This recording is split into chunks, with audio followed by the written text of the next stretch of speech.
morning to most, good afternoon to others, and good evening to those across the pond. I'm Jason Miles, your host for another episode of This is Revolution Podcast. If you're new to the channel, please like, subscribe, and if you like what you see, make sure to hit the notifications bell as we're constantly adding new episodes. We recently had the second installment of Revolutionary Reckoning this past Thursday with Matt and David of Left Reckoning. And don't forget to check out our TIR Presents. We have a whole playlist for it here on YouTube every Wednesday and most Mondays.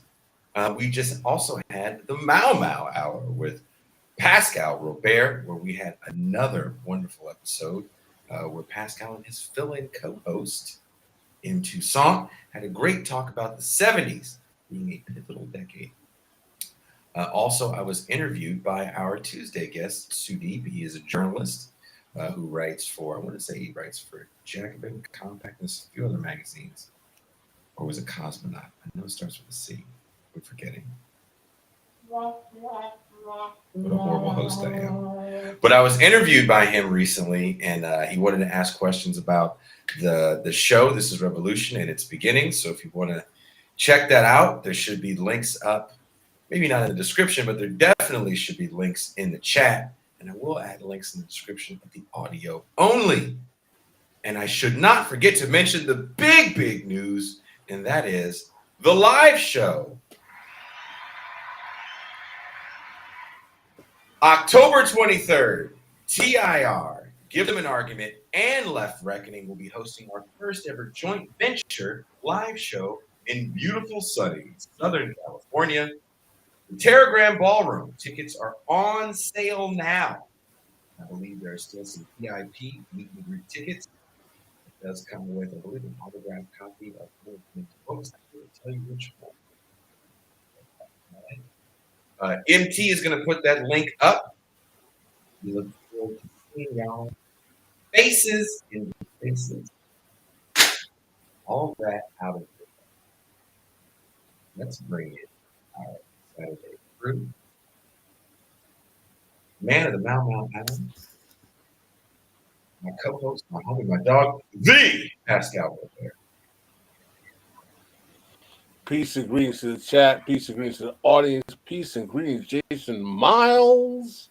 How are you? I'm doing pretty good. I'm doing pretty good. Someone says Tough on Crime live show. I don't know what that means. You must not watch anything we do if you said that. And you're probably just trying to be a troll. That's okay. I know what it's like to try to be funny and not be funny.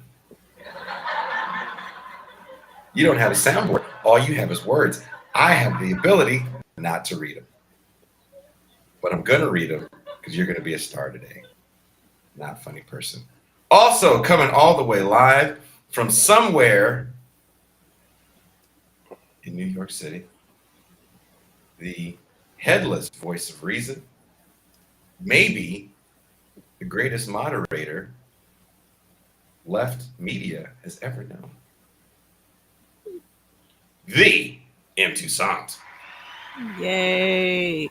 Hey, yo, Jason. Yo. Turn my mic up. Oh, I totally can. You know, it's fine. I totally can. You can't turn my mic up. I did. There you go. And now it sounds clearer for me. Always wanted to say that. You always know what my problem was? Whenever I was like my first time in a recording booth, I was 15, 16 years old, and I wasn't used to reverb.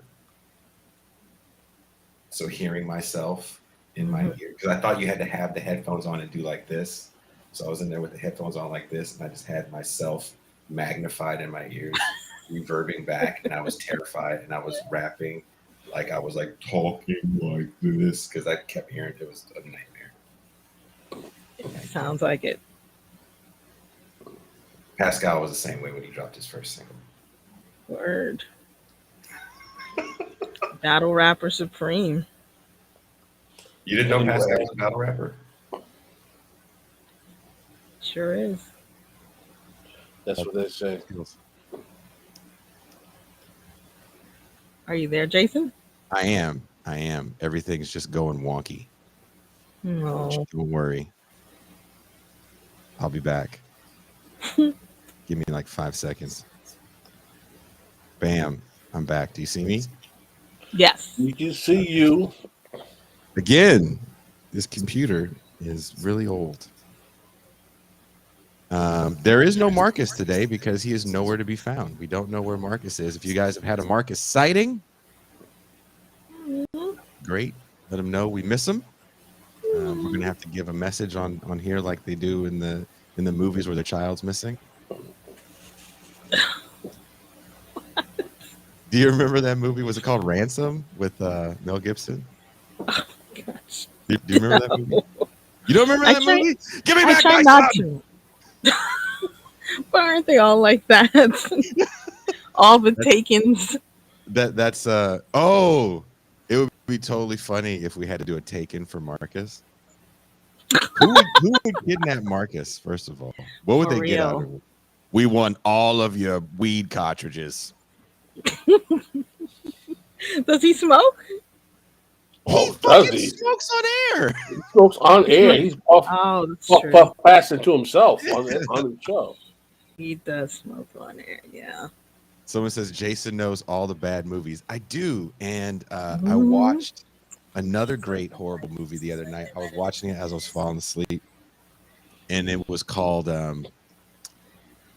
is a Canon film. And if you guys know anything about Canon films, those are the people that made movies like Cyborg, Masters of the Universe, the Break-In movies, the Missing in Action movies, the Ninja movies. They literally created the Ninja phenomenon in the 80s.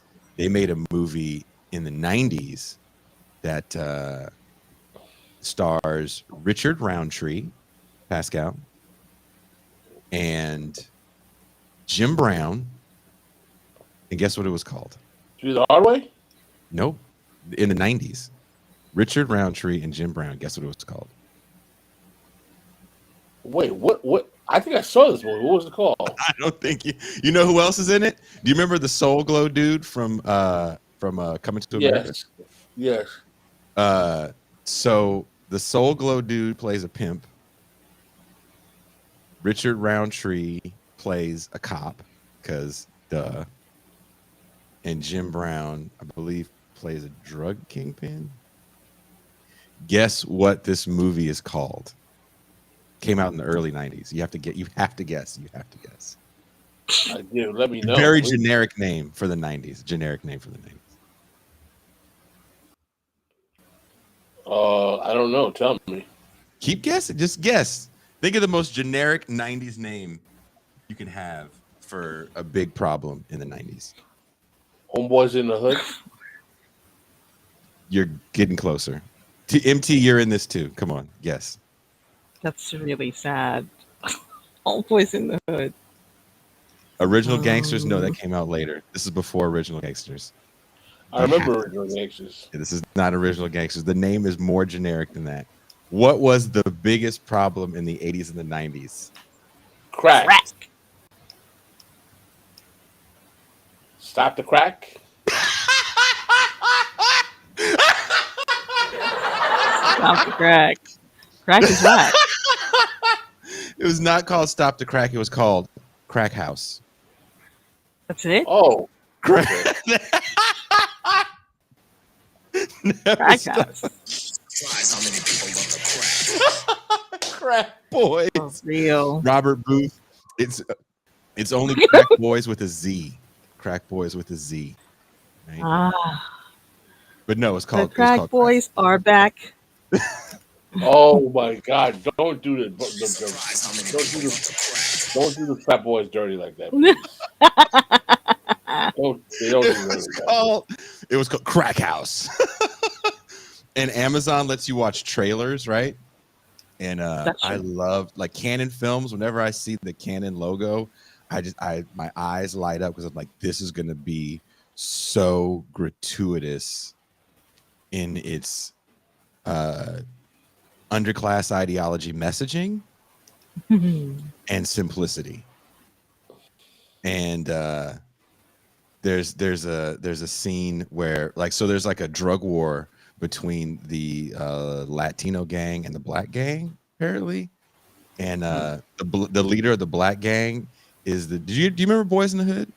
Of course. No, I'm sorry, not Boys in the Hood. Do you remember the movie Colors? Yes. I remember You the remember the soundtrack. black drug dealer that they bust? He's sitting in front of his house, and they walk up to him, and they bust him. He gives the drugs to little kids, and they run off. That dude was the leader of the black gang, and I watched almost a West Side Story like gang fight in that movie. That was extremely comical. There's a lot of Jerry curls. Was the Jerry curls a Bay Area thing or an LA thing? That's an LA thing. If you remember, there was a rapper by the name of High C who had a song in 1991. All the ladies love me because my Jerry curls greasy. Leave my curl alone. Don't tell me the lyrics were all the ladies love me because my Jerry curl greasy. Yep. All the ladies just love me because my Jerry curls greasy. No, you don't remember that? It wasn't a big hit in New York. No. I think I mentally blocked it out. High C had a song called "Leave My Curl Alone." Being totally serious. You're taking a line. He was down with DJ Quick. DJ Quick also had a Jerry curl when he first came out. He sure did. Never let him forget it. I mean, maybe one of the greatest hip hop producers of all time, right? At least one of the most musical. He always had cool hair, though. It was very lazy bone. I love lazy bone in his hair. M2 Son said she loves lazy bone in his hair. Yeah. This is where Marcus would be great to come in because True. he's from Ohio, where the bone That is too. from. Marcus, now we're gonna make up all these lies about Marcus. Did we ever tell you that Marcus went to school with Bone Thugs and Harmony?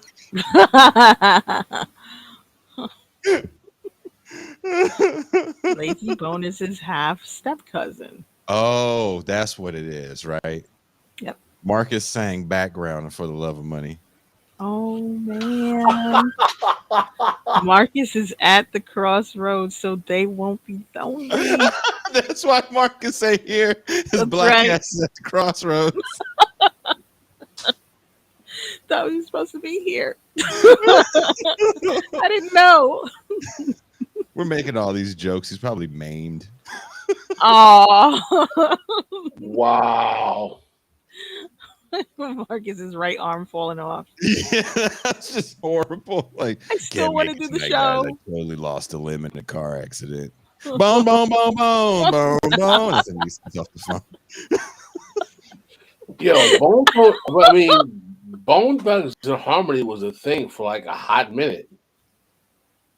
I mean, They're they were- still a thing. They had a whole versus thing. I think I talked about it on the show, or maybe me and MT were having a conversation about it. But for the love of money, Eazy-E had another group. Eazy-E had different groups he signed before Bone Thugs. And the original group he was trying to sign is a rap group that most people probably wouldn't think that he would be associated with. And they're called Freestyle Fellowship. And that didn't work out for him. And he then signed, at the time, they were called the At-Ban Clan, a tribe beyond all nations. You now know them as the Black Eyed Peas. Ah. And then one of the original members of the At-Ban Clan left. And that's when they got the dude Taboo. I used to know those dudes. There's a recording we have with some of those dudes. And then he ended up signing these two Jewish guys from LA. And they had a rap group called the Blood of Abraham. And that was Eazy-E's first group. Sounds like a jam. Wow. And all those guys are from the Valley. And one of the dudes from Blood of Abraham, Binyad, who later got Eazy to sign the Black Eyed Peas. No. He actually got Eazy to sign At-Ban, but that didn't work out. Binyad directed videos. I don't know what he does now. I haven't talked to him in a while, but he used to direct videos with Jerry Heller's son, and Jerry Heller was the president of Priority. He was the white dude that Suge Knight had the bats and the pipes when they went to go get Dre out of the deal with Priority when he was leaving NWA.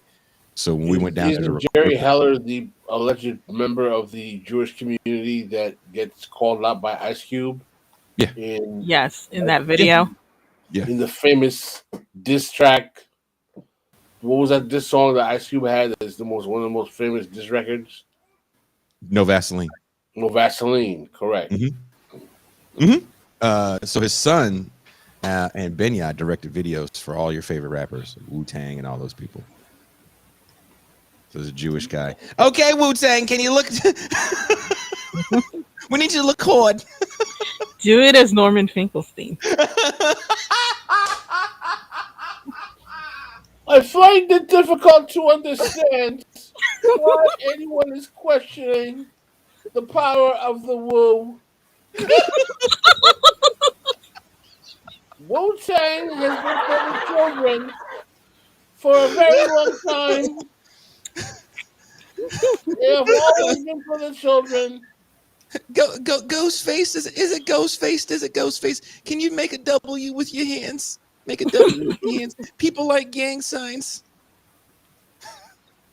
People like gang signs. This In will the play crack. very well for the camera.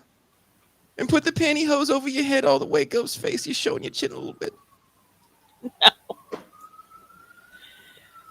That's not how either one of them talk. And if I see them again in LA, I'm afraid I'm going to get punched in the head. But actually, I'll try to hit up Benya and see if he comes to the LA show. But yeah, when we were down there, we had asked. We were like all excited because this is like 97. So Biggie had died not too long before we went down there to record. And we were like, yo, is it true? Tell us all the stories, all the gossip. Is it true? And then motherfuckers like, we really don't feel comfortable. Sorry, guys. And that was the day.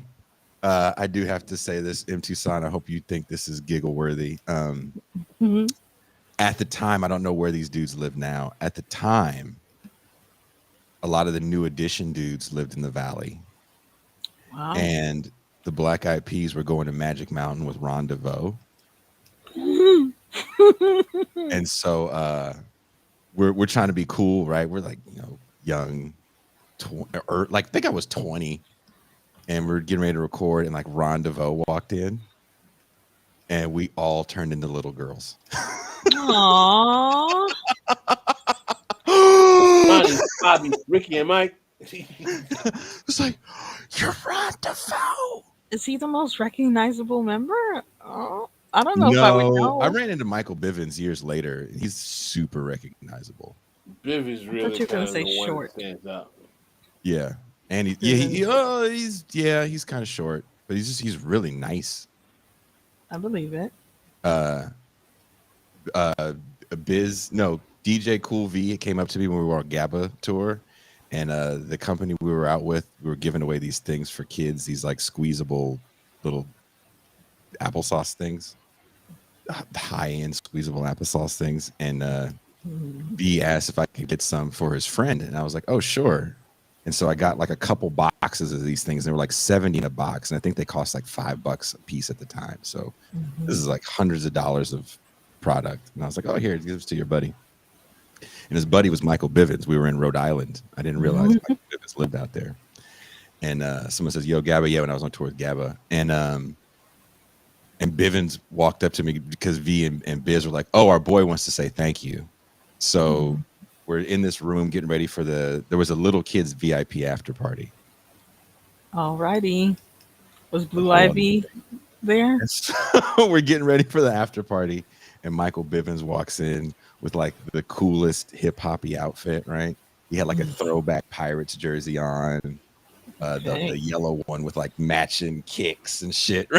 Like exactly how you would think Michael Bivins would look. And I guess he had kids there. I'm like, you're still shitting out kids? You should talk. And he walks up to me and he goes, word. Because V and Biz go, oh, that's the cat that hooked you up. And he comes with me. He's like, word. And he gives me the homie hug. He goes, whenever we in your city, You on the guest list. Word. And I was like, that was the coolest.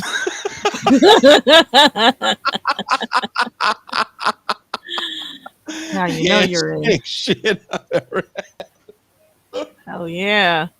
JC can stand the rain. Okay, okay.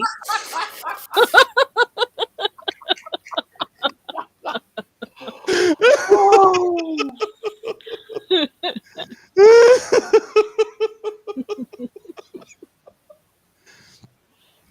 Dude, that would be the shit that would get me starstruck. It's like people that no one was getting excited about. Because Biz and Cool and V knew everybody. So the rappers that they would like talk to sometimes weren't even that big. I was like, oh shit, Cooley Live just walked in. I wouldn't even know all those people if I saw them. I really wouldn't. M Tucson got pictures of all of them from back in her high school years, all in her room, from her from your what was your that magazine, the hip hop magazine that all the kids had. Rap pages? Right no, on. Yo. Right. Yo. Just yo. Yo. All the kids are saying it. It was right on. There was rap pages. There was a couple. Rap pages was out of the West Coast. Don't think I didn't notice, Pascal. You stay calling my apartment my room. You're so foul. Damn. We thought M Tucson had 4 kids, but it's just her neighbors. It's my neighbors, yeah. Like, damn, The M Tucson, crisis you tell your kids to shut your- I ain't got no kids. Tell your nieces and nephews. Ain't nobody in my house but me. Yeah. True. Oh man. They're a handful. The answer for the super chat is sure. I don't even want to talk about it on air. But yeah, sure. I just choose not to right now. But to answer that super chat question, sure. I just really don't want to go back on that show.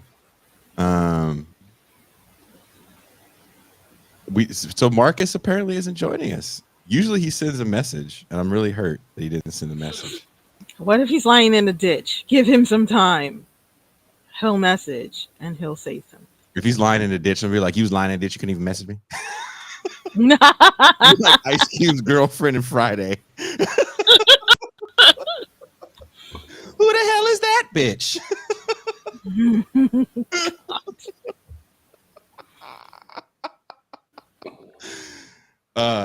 Someone says they got Cool It Now stuck in their head. I had the coolest New Edition t-shirt that I stole from my first wife.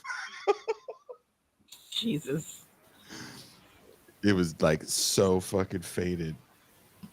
And I'm so mad I can't find it. Someone took it from me over the years. Can I tell you what someone in the chat said? What's that? Someone said, is Marcus Team Feldman?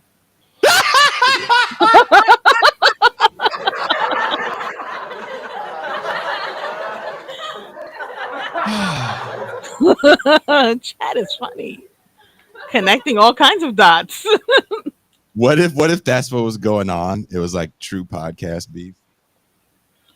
True podcast beef. I would internet laugh. streets.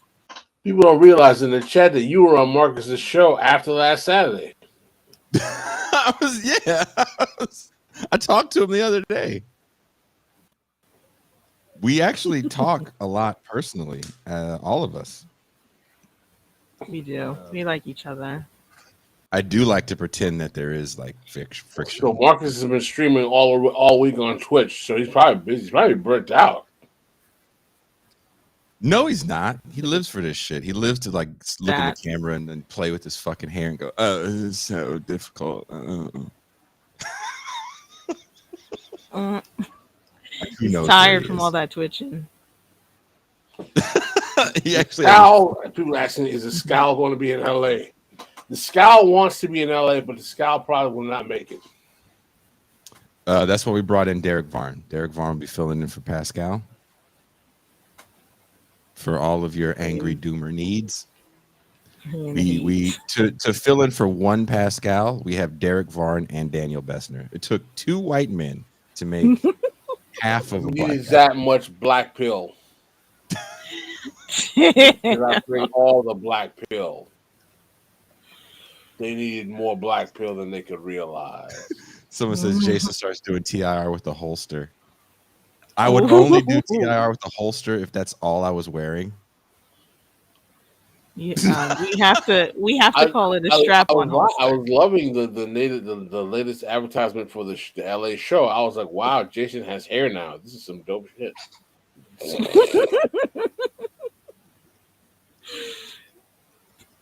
Now I need to see that. It actually looked like what Jason's hair probably looked like when he had hair. I was like, that's probably what that nigga's hair looked like. We need pictures, Jason. That's what that means. We need to see pictures. Oh, you know, we haven't said this on air. Shout out to the letter hack for drawing a really awesome picture of me and Pascal like we're on the cover of Rolling Stone. Oh, yo, we should show that. Can we show that? I would say M Tucson, can you pull it up? But What? you've been having some problems sending links. Shut up! I haven't. Somebody said, Pascal, when did you have hair? It's been a Stop while. making fun of Pascal. I did his hair. 68 to 97. That's when Pascal had it. 27. The 90s. His hair didn't make it to the millennium. Damn. Messed up. Messed up, man. Did his hairline make it to the millennium? His hairline was holding on. He looked like Peebo Bryson for a minute. And one of his tall friends was like, I think you better let it go. Let it go. Let it go. Ugh, that was a TKO right there. I shaved my head. I tried to have twists, and the twist in the middle was looking tight. That woman was twisting my hair. She had to stand on my head to try to get enough to. Oh my gosh. I can't even imagine you a twist. Oh, yeah. I was trying to be like Marcus, Crazy. but I didn't have enough in the middle, so I ended up looking like George Jefferson with dreads. George Jefferson, that means you had the cul-de-sac up here, and then you had the Derick. Looking like one of the characters from what was that movie? The movie with the Alien, the movie with Arnold Schwarzenegger. Predator? One of the predators. No. Predator was George racist Jefferson. for that. Got a George Jefferson cul-de-sac with dreads, looking like one of the predators. That's true. It's fucked up. How you gonna have a dreadlock comb over?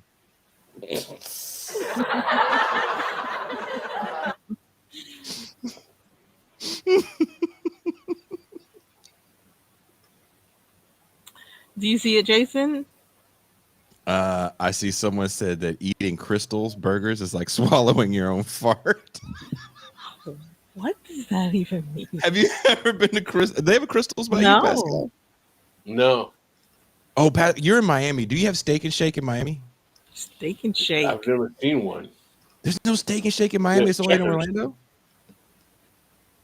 Oh, dude, you're missing out. I don't know. I've never seen a steak and shake. I have to find out. Let me see. It's a magical place. It's a magical. It's a magical place. There's a few horrible places I walk into where you hear like angels sing, and it was the Popeyes buffet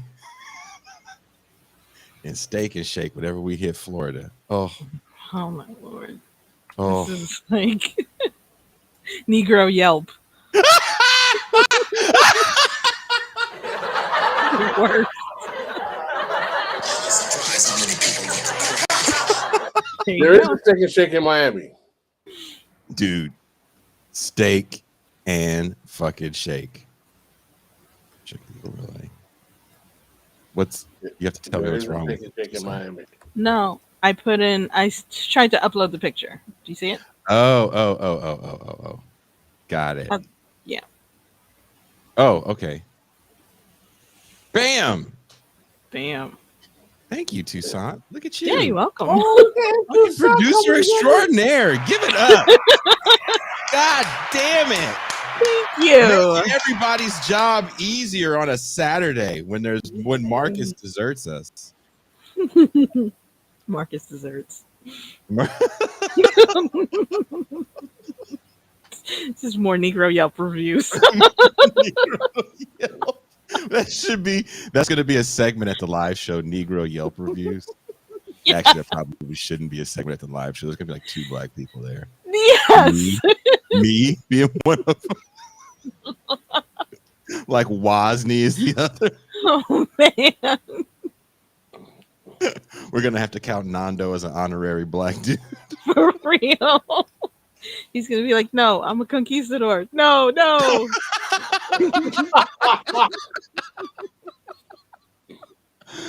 know black like you. I know black like you. Yeah, all of a sudden, his accent gets super thick, and he sounds like Pacino and Scarface. There you go. I work in sanitation. Nando, what's going on? You think you're big time? Say hello to my little friend. You're gonna die big time. Well, that's Carlito's Way. Another movie where Pacino shouldn't. Why does no one get mad at Al Pacino for playing Latin people? So he do it so well. Does he? He's not So, hey, Scarlett Al Pacino. Johansson. I mean, I've known Cuban people, and I've never known them to talk like Al Pacino in Scarface. That was pretty bad. And all the Puerto Ricans that I've come across don't sound like him in Carlito's Way either.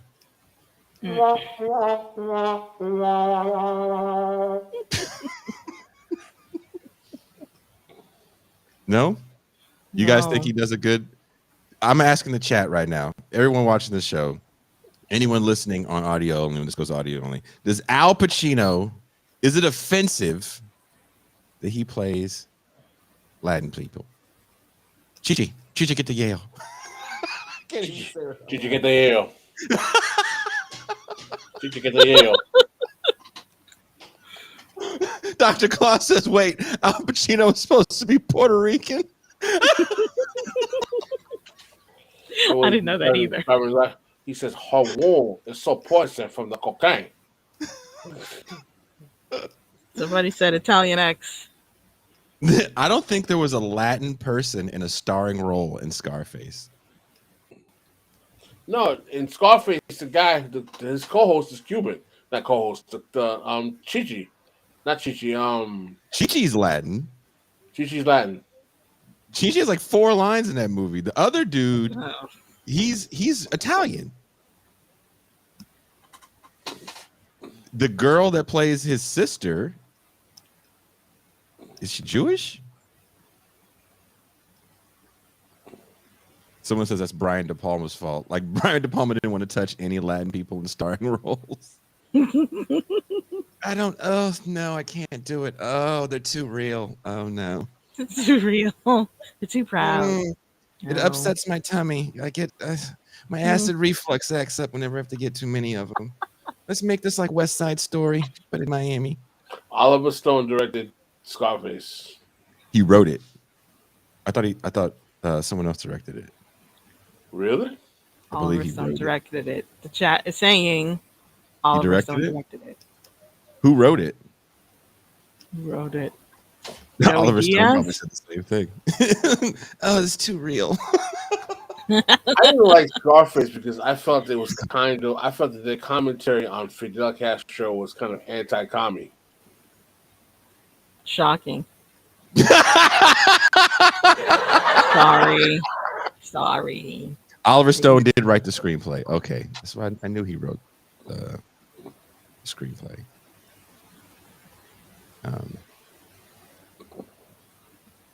Yeah, Gina Montana is not Latina. I don't think anybody in any of the stars in that movie are Latin. Stone is pretty pro. I was talking to Tori about that. He was like, Stone is pretty pro-Cuba. And I think there was more. So our Tori was arguing that it was more of an indictment of Reagan's policy towards Cuba at the time. But I don't know. I just felt like I was just like, damn, why we got to make it seem like Fidel is like, I just felt like it was just like, taking pot shots at the regime. Oliver Finkelstone. That's the new character. Oliver Finkelstone. Oh my gosh. Janos, there you go. Thank you. Oliver Finkelstone is a new character. Oh, I don't want to have it too real. It just upsets my IBS. There's too many Latins in it. For speaking parts. Can we get some Jews in here can we tan you? Can I tan you? Come here. Can I tan you? Can I tan you? Oh my god. Canceled by proxy. Oh my gosh. But that all goes back to the old Hollywood white people are magical. They can play any role kind of thing. And everybody gets mad at Morgan Freeman for playing an Irish guy in Shawshank. Is that His right? character was supposed to be Irish? Yeah, his character's name is Red. Well, there are black people there whose nickname was Red. Malcolm X's nickname was Red. He Right. wasn't light skinned. Morgan Freeman is kind of black. He's a little crispy. No. Oh it my was written gosh, for a you white two. guy. You know what other role was written for a white guy that no one ever pays attention to? No one ever pays attention to. It's the whitest name ever, and not one person goes, "This seems weird." Axel Foley in Beverly Hills Cop was originally written for Sylvester Stallone. Yeah, You I talked did about know that. that. Yeah. And no one ever goes, "Hey, why is this black guy named Axel Foley?" It's because the first name is so unusual. It doesn't- we didn't even get to the Foley part. It's fine. If it was like Le'Veon Dantier Foley, then maybe I would believe it. Le'Veon Dantier. Stop shouting out my act. Le'Veon Dante. First of all, Le'Veon sounds like a body part going through surgery. Oh, wow. Show He's is got to get his over. Le'Veon sold up. The Le'Veon getting sold up. Thanks for coming out, everyone. Show's over. Yeah, Le'Veon Dantier. Don Von Dantier. he's half German. German. He's a third cousin of Boris Kojo. Wow. Yeah, Dante. They call him Tay. Tay for sure. He's Tay in the hood. No. I can't. I can't. Oh my gosh. We got started so early with this too. Wow. We actually have a topic to talk about. Like anyone listening to the audio only. I do want to bring this up on air.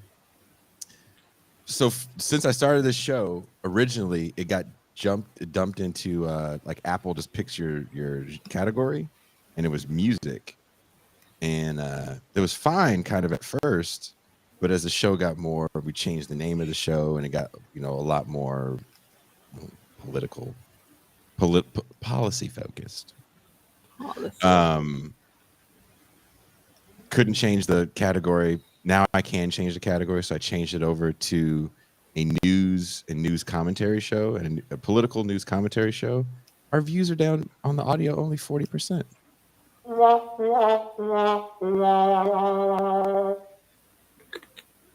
Why is that, Toussaint?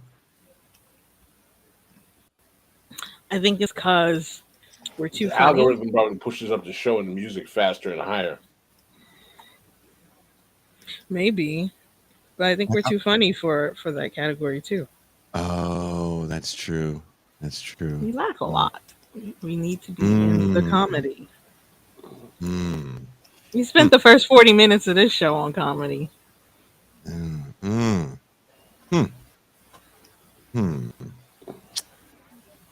Dusty says you need to start a drama side channel. Is that what we need to do? To start Ooh, another people channel? do that. We'll be like Bad Empanada 2.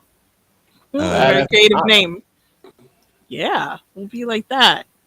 Who the hell is Bad Empanada? We'll have our second channel where we just trash other podcasters. Not saying that's what he not does. podcast. I hate Oh, the God. podcast. I hate the podcast gossip shows. Podcast gossip. Did you hear so and so said that such and such is a this and that? Mm-hmm. Or Black People React channel. What Is there a before we go Varn into is in the show, chat. Oh, Varn is in the chat. Oh my gosh, it's Varn, Black Excellence himself. Derick Varn? Please welcome everyone, Derick Varn. Derek Varn. Holla at your boy. Can we get Varn? Can we get Varn on the show? If he's around, I don't know what he's doing. He could be on his phone. We can't afford that. Can't afford that. Let me hit him up. Tucson, be funny while I hit up Varn. Me. Be funny. Funny? See, he didn't ask me to be funny. He just said, "I'll be funny." Right. Do something. Be People funny. have it. People have it in their brain that Pascal like this. So someone hit me up about a show request to have me and Pascal on their show, and they were trying to be polite, and I don't take it offensively at all, but the person said they're big fans of Pascal. This person is a lawyer as well, and they think he's just so smart and insightful. And these things are true. These things are extremely true. And they were like, I figured it'd be easier to talk to you. Yeah, the nice one. I was like, it's actually the other way around. I don't fucking return shit. Pascal will get back to you in an instant. Pascal's been on so many shows. I'm so warm and fuzzy. I'm so warm and fuzzy. You are. You really are. People say, "Hey, can you get on your show?" Oh, sure, no problem. But is there something like a little racist in these black people react shows? It's always like black people react to old white music. There's a thing called black. There's a thing called black people react shows, dude. It's like black people listen to Metallica for the first time. I'm like, where the fuck have these Negroes been under a fucking rock? I mean, you don't sell 20 million records and no one knows. Oh God, here's Enter Sandman again. Like, Enter Sandman is the best, and it's the one that you know that people have heard. If you waited for rap videos to come on MTV, you sat through Enter Sandman. You sat through Enter Sandman, pour some sugar on me. Mm-hmm. You know, Welcome to the Jungle. Kickstart My Heart by Motley Crue. Like, it's silly to think that these black dudes just have lived in a cave forever. They've never been to a sporting event. I don't know anything about white music. I live in a world of chocolate walls. Fucking come on, dude. Pessimistic chocolate walls. Pessimist, yeah. I just read Frank Wilderson and Taiwo. It's it. I have a shrine to the Kambahichi collective. This is this channel. Oh man. We did it, guys. We did it. I mean, who the fuck are these people that have never heard this shit? I don't know, man. I think it has a lot to do with people thinking black people are just really expressive. So they want us to react to things. Can you guys buck your eyes a little bit more? I'll send a super chat for an eye buck. Need 10% more coom. Come on.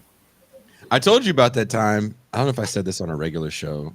Me and my ex, we would do these crazy jobs while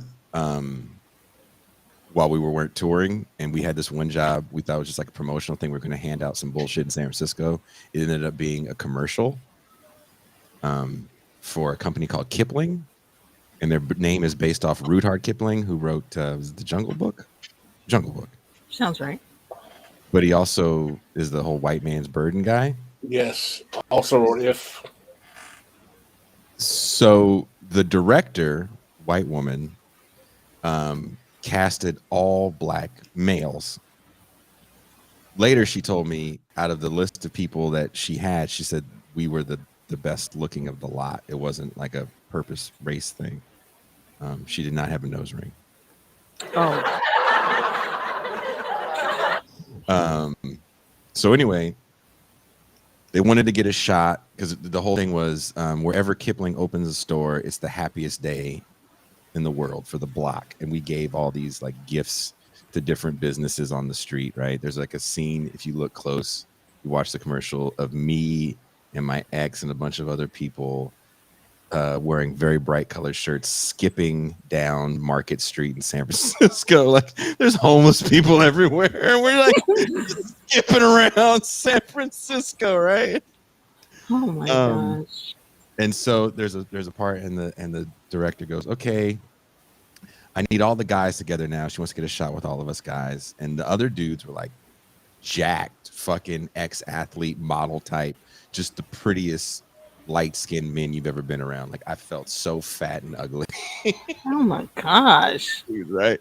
And they're all getting into doing the hot fucking thing with our bright yellow t-shirts or whatever.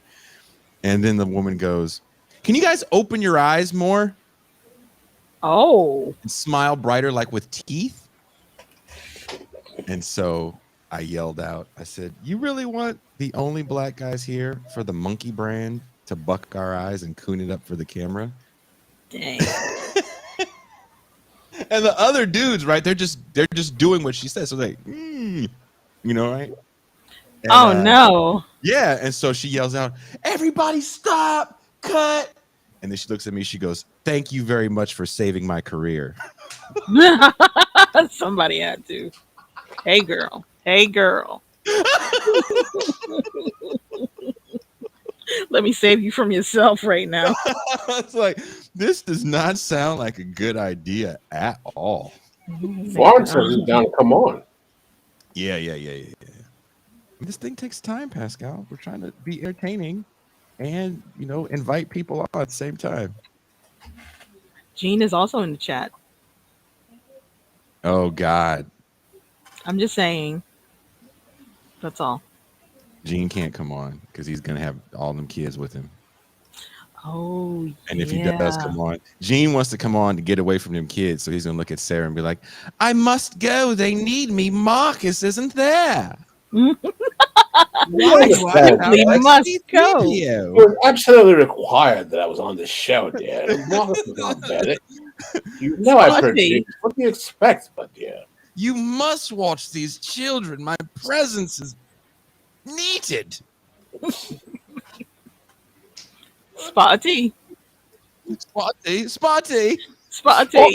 mate. Spotty. What do you mean? I'm not JT Leroy. Look at it's MF Vaughn, not MF Doom, but MF Vaughn. Where's dude? I can't. Oh my God! Did I close him? You closed him. You Varn, closed him. I'm so sorry. I see you, but then can you guys see Varn? I saw Varn. Oh my God! Hold on. He's wearing a very smart shirt. Give it time. Hello. For it. Hello. There he is. Is he on screen? Oh yes. Varn got extra curls for us today. Varn looking like you got an extra. Look at Varn. He got the good hair curls. Little texturizer. I know he's drinking a soda too, like he just got it from the corner store. Varn looks like every neighborhood pretty boy that has so much child support debt. Child support debt. Okay, Biden, help a brother out. can't never keep a license or a job. Like me. I just figured I'd grow out my Israel so no one would confuse me with Sean King anymore. So. Interesting. We got some bad news for you, homeboy. It's getting worse for you now. Now you look like one of the extra DeBarges. Back up the margin. I watched that DeBarge documentary like this. I need to watch that. I have it bookmarked. Logan said, damn, Jason describing half my friends from back in the day. Damn. You know what I learned about the South? And this is why I appreciate Varn. When I went to the South, I'm a young black man from California. I didn't know white people could be trifling. And ultimately, the stereotype around black people is like, Negroes just be trifling. I met so many white dudes that was running from the law, child support debt. I was like, God damn. We share a common culture. I mean, Thomas Sorrells is a reactionary creep, but that Black Rednecks and book actually is fairly accurately descriptive of Southern culture. So, oh, dude, it blew my mind, man. Yeah, poverty does that. I always used to get mad when people. You guys remember like 2 years ago when everyone was like, "Well, white people saying y'all is cultural appropriation," and I was like, "What? Fuck you Like, in Texas?" Someone And I said was that like- white people saying y'all is Yep. cultural appropriation. Yeah, it was a little. It faded very quickly because it was stupid. It's one of those things that like rises and falls on Twitter very quickly, like the career of some streamers. But it's Wow. it's Lord, you want slow burn today, aren't you? You want subtle simmer. You want subtle simmer today. You want to. Varn, I can tell he wants to. You got some gas. You want to gas somebody. Well, look, What we got is- Varn here. We've been literally an hour. We've been bullshitting. So I'm gonna pivot to the real show topic. And sadly, Varn did not get the article, and I would be very shocked if he wakes up every morning and reads deep into the LA Times to read this piece. But I do have a quote from the piece in my spiel. There has been much discussion about a rise in crime in major metropolitan areas and the reasons for that rise. Most believe, from the liberal to the conservative perspective, that it's from soft on crime policies in more liberal blue cities.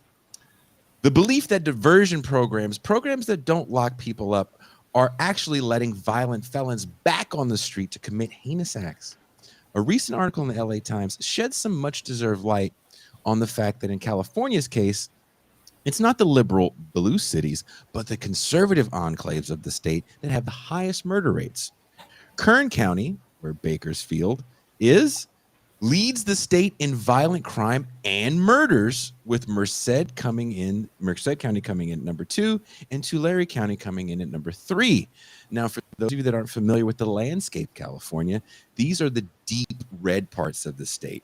Maybe if you played Grand Theft Auto, it's the boring part of California when driving from LA to the Bay Area. But these agricultural areas are suffering the same problems as the more metropolitan parts of the state: homelessness, drug abuse, and overdose deaths, crime. But these areas have something the others don't: conservative district attorneys and old school law and order sheriffs. So why isn't the lock 'em up approach working in districts that Trump and his law and order rhetoric won in 2020? From the LA Times article. So the idea that progressive policies lead to more violent crime just doesn't pan out any more than the idea that getting tough dissuades criminals. Where does that leave us in understanding the numbers? There are two things we should talk about: guns and NIMBYism. First, we are swimming in guns, drowning in them. Diana Becton, she's a district attorney in Contra Costa County, who has one of the lowest murder rates and a very progressive county as well. It's also where I grew up in Richmond, California. Diana Becton told me that there are now more guns in the hands of people than I think in history. The vast majority of our homicides and aggravated assaults involve guns. In 1,734 out of 2,361 homicides recorded in California in 2021, the weapon was a gun, a 33% increase in firearm-related homicides since 2012. That means about 75% of the time when a Californian is murdered, the cause of death is a bullet. So-called ghost guns, legal guns, automatic shotguns, you name it, someone committed a crime with it. So that being said, tossing out this to the panel of intelligent people, what's the deal with the rise in crime? Is it simply just a gun and NIMBY problem? Or is it a little more complex? Derick, Varn. I literally did a stream on this a week ago by myself because I was looking at the crime rates stats and the opioid stats and the alcoholism stats. It's been a low burning simmer now for 13 years that the decrease in the white working class, a category I hate, but I don't have better terms for it because that's what liberals use in their articles. Lifespan has been one of the closers of the gap between the black and white populations, meaning that things aren't getting that much better for black people. They're getting worse for white people. And in the areas that we're talking about. And the one thing that, say, the rundown parts of LA where people are so poor they couldn't afford to get out of LA because everyone who can afford to, who is not upper income has, and these rural areas have, is that there's been an uptick in poverty since COVID. Even though California's welfare system is more generous than most of the countries, it's still shit. And these are things you should expect to see. Now, there are rational kernels of that article that I agree with. For example, tough on crime shit doesn't work. It's not like we, in America, just looking at the aggregate stats and comparing us to other countries in the OECD. The two countries that are harshest on crime are the United States and Russia. We have the two highest murder rates. You know, there's a feedback loop there, but the feedback loop, if you compare it to everybody else, is not murder rates. Murder rates are solved by high incarceration because we have the highest incarceration statistics the world has ever seen. I want people to sit down. That's still true, by the way. Even with all these soft on crime people in blue cities, we still have the highest incarceration rate the world has ever seen as a percentage of the population. There is no society on earth that we know of that has incarcerated a larger portion of its population. All right. So, is this being caused by Trump policies? It's complicated, and this is why I kind of hate reductive. I'm increasingly of the mindset that maybe all liberal journalists should be rustificated. Being forced to live out in the hinterlands for a while, and because journalism, the irony about journalism, and one of the reasons why it's so lazy, is that journalists now are all highly credentialed people. This transition happened over the last 20 years. There's no real reason why a journalist needs an Ivy League degree, right? But now most journalists have them. It's because there's so few jobs, there's so little money in it, and the irony of this is to go into journalism's like, we see this in teaching. At every school I work with, there's one teacher that drives a BMW, right? It's the passion calling for them. They're usually some rich, usually white liberal who has generational wealth, and they're slumming it for the rest of us.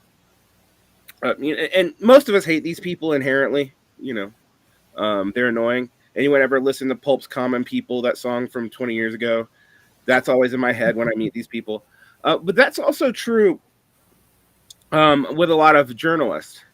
So they see this and they want to say, well, there's an ideology causing this.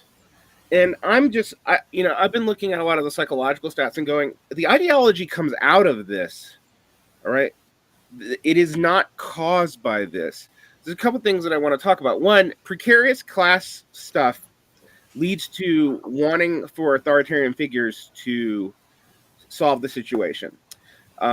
Marx talks about this 160 years ago, right? That's what the category of Bonapartism is about. Well, if you read the works of someone like Joseph Tainter, who's a complexity theorist, what you see is high-stress societies that are overly complicated.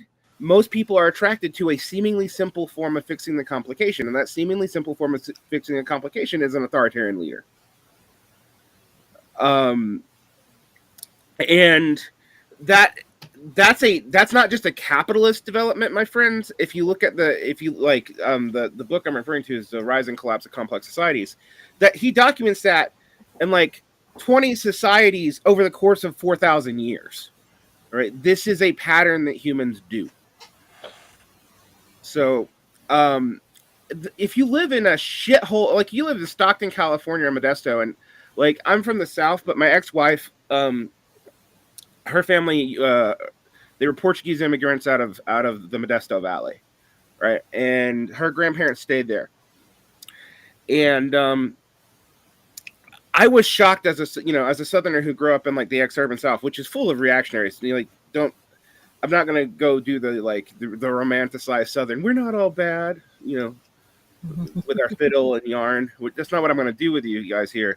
But what I was shocked with is that the conservatives I met in Modesto were markedly more ideological and crazy than the conservatives I met in Georgia.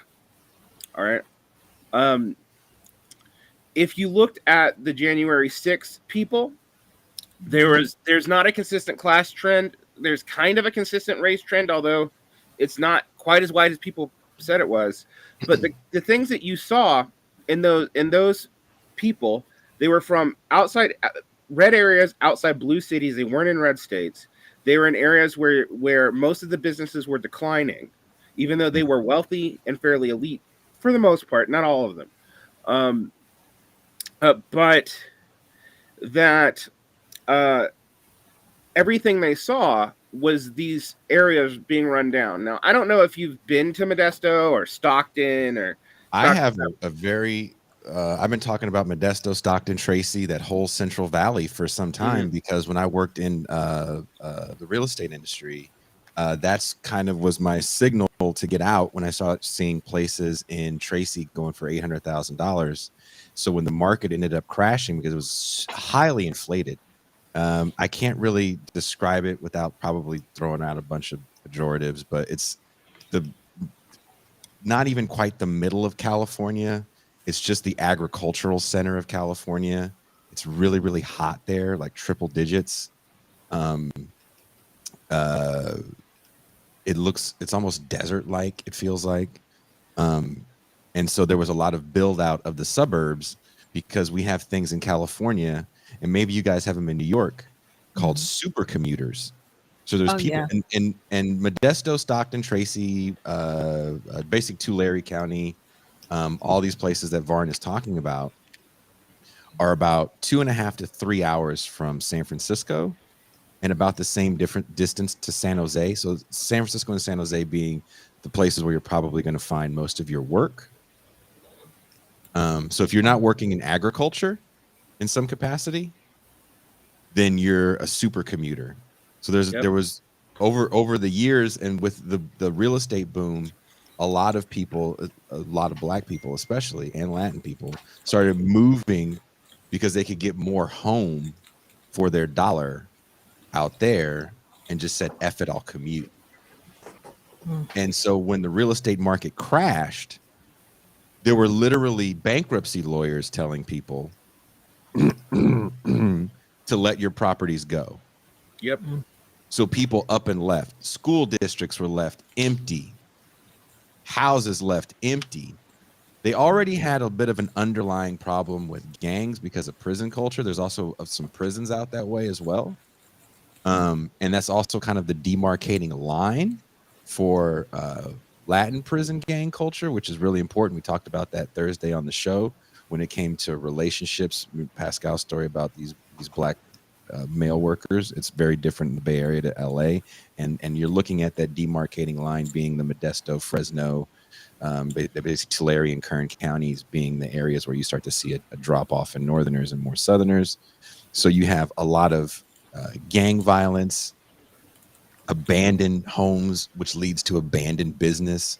So Modesto and that whole region for a while during the 2008 crash were some of the more violent parts of the state. Yep. So I lived in the second most violent city in the 90s and aughts in the United States. Now, for those, I'm going to address the super chat because I think it's really important. I might change what I would say about the percentage of that, but it's pretty close. I grew up fairly poor. I've talked about this before. When I was 2 to 3 years old, my mother had us living in a car So I grew up around this culture. I grew up around gang culture. And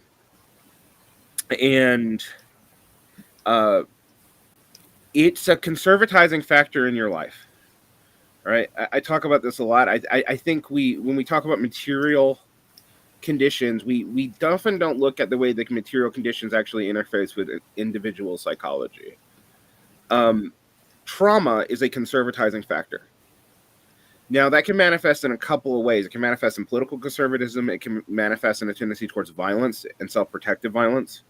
It can manifest in a whole lot of things. And this is deep enough that we would have to say it's even biological. There is a gene trigger that's been associated with violence. And you know, when the racists come and try to say certain groups are more violent than other, is this gene trigger? Well, and I say gene trigger because if you have that gene and you don't experience trauma, you actually have a less propensity for violence than the average person. All right. If you have that gene and you experience trauma, you tend to overcorrect. We don't understand why. Genetics is complicated. And I bring this up because I want people to realize this affects people's at a level, or individuals at a level that is not easily handled. This is why, you know, Marx talks about the problems of the lumpen proletariat. The problems of the lumpen proletariat are the problems of precarity and trauma mixed together. It is not surprising that there's a feedback loop between conservative politics and trauma. And this is not just true in California. I'm going to read off the most dangerous cities in the country right now because they're not in California for the most part. Little Rock, Arkansas, Memphis, Tennessee, Tacoma, Washington, Detroit, Michigan, Pueblo, Colorado, Cleveland, Ohio, Springland, Missouri, Lansing, Michigan. My partner's there right now, but I've been there. I've definitely seen it. Mm-hmm. Kansas City, Missouri, Chattanooga, Tennessee, Aurora, Colorado, Milwaukee, Wisconsin, Winston-Salem, North Carolina, Houston, Texas, Minneapolis, Minnesota, Beaumont, Texas, Nashville, Tennessee, Fayetteville, North Carolina, Tulsa, Oklahoma, Lubbock, Texas, Dayton, Ohio, Salt Lake City, Utah is 25, Atlanta, Georgia is 26. That's when you start seeing, and then you start seeing blue cities come up.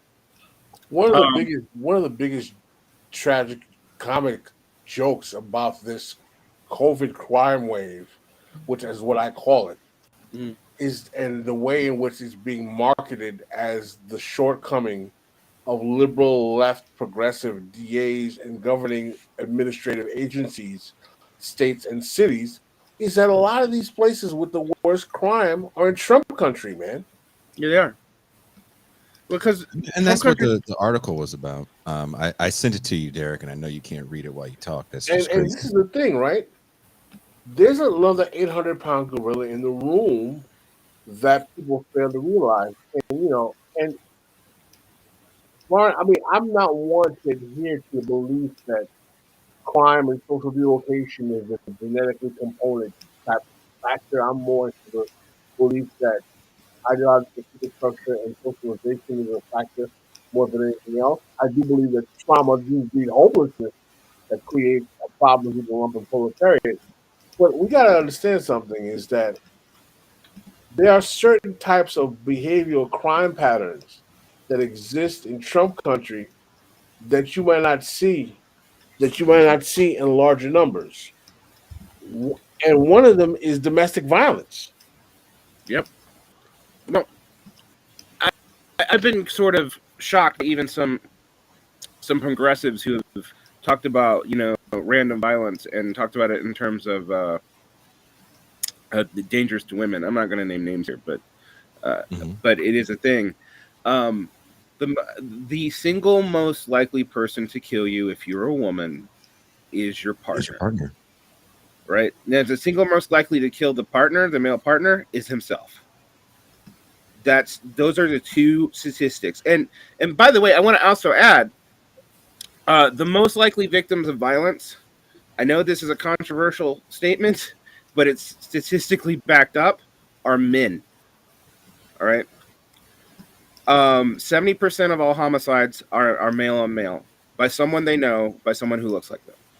Right? Most of the way liberals report on crime focus on outliers. These outliers perpetuate.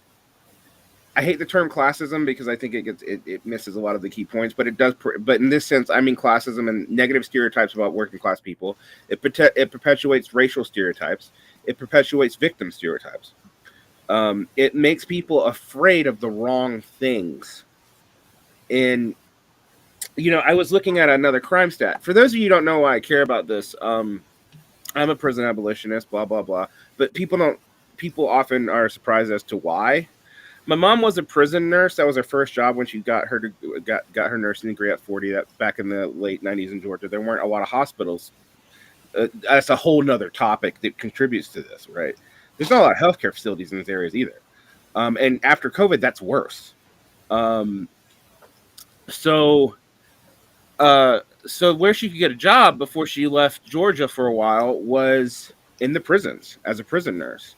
And thus, where I got my first college job after I worked for Papa John's for a year was in the prisons as a guard. All right. I can tell you from that experience that I became a prison abolitionist actually off of completely practical, not leftist grounds. There was no moral argument for this. I saw what prisons did to people. They got worse. My brother's been in and out of prisons, right? I have two brothers, one of which is constantly in and out of prison.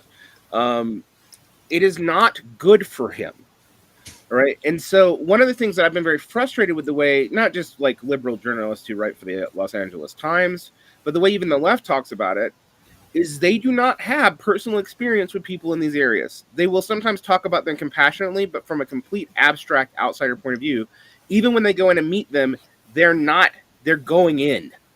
All right. Well, they're outsiders. Let me read more of the article because there is something that the woman does shed light on. And I do want to agree with you wholeheartedly that there is a disconnect a lot of people have from the community. And I was talking to Teray yesterday about this. And I said, even if I took you to where I lived and where I worked, you don't have to be there. You can have compassion. You can even well up about it for a day, and then you go back to your life. So it's really hard to understand what it's like to be stuck in this situation, living and working in it. Because, working in it, for a lot of people, I would say the majority of people that work in the field, this is the only field you're going to work in, you're going to make that much money. And it's not that much money. We were making $23 an hour, which is not a lot in California. But if you have no skills, I worked with people that couldn't read that well. Where else are you going to get a job paying you that much money? And you have a prison record and an arm full of tracks. You know what I mean? So I want to read this from the article real quick.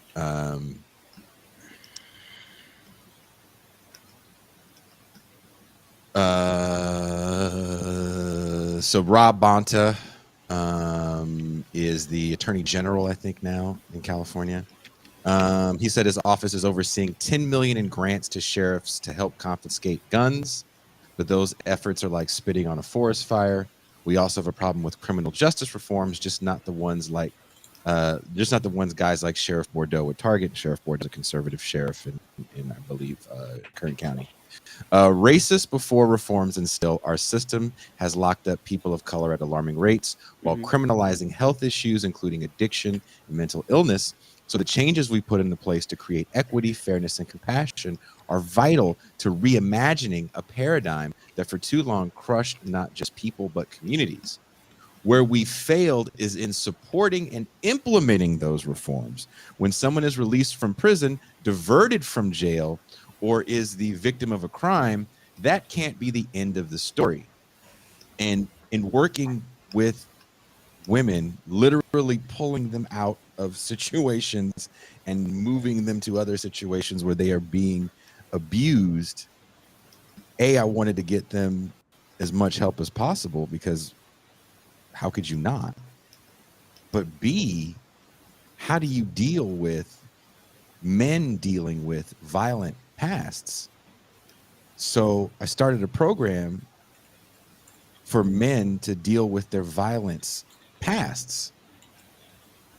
And I sat in some of the sessions. While I was there, I sat in all the sessions. And it was tear-jerkingly frustrating to hear these stories.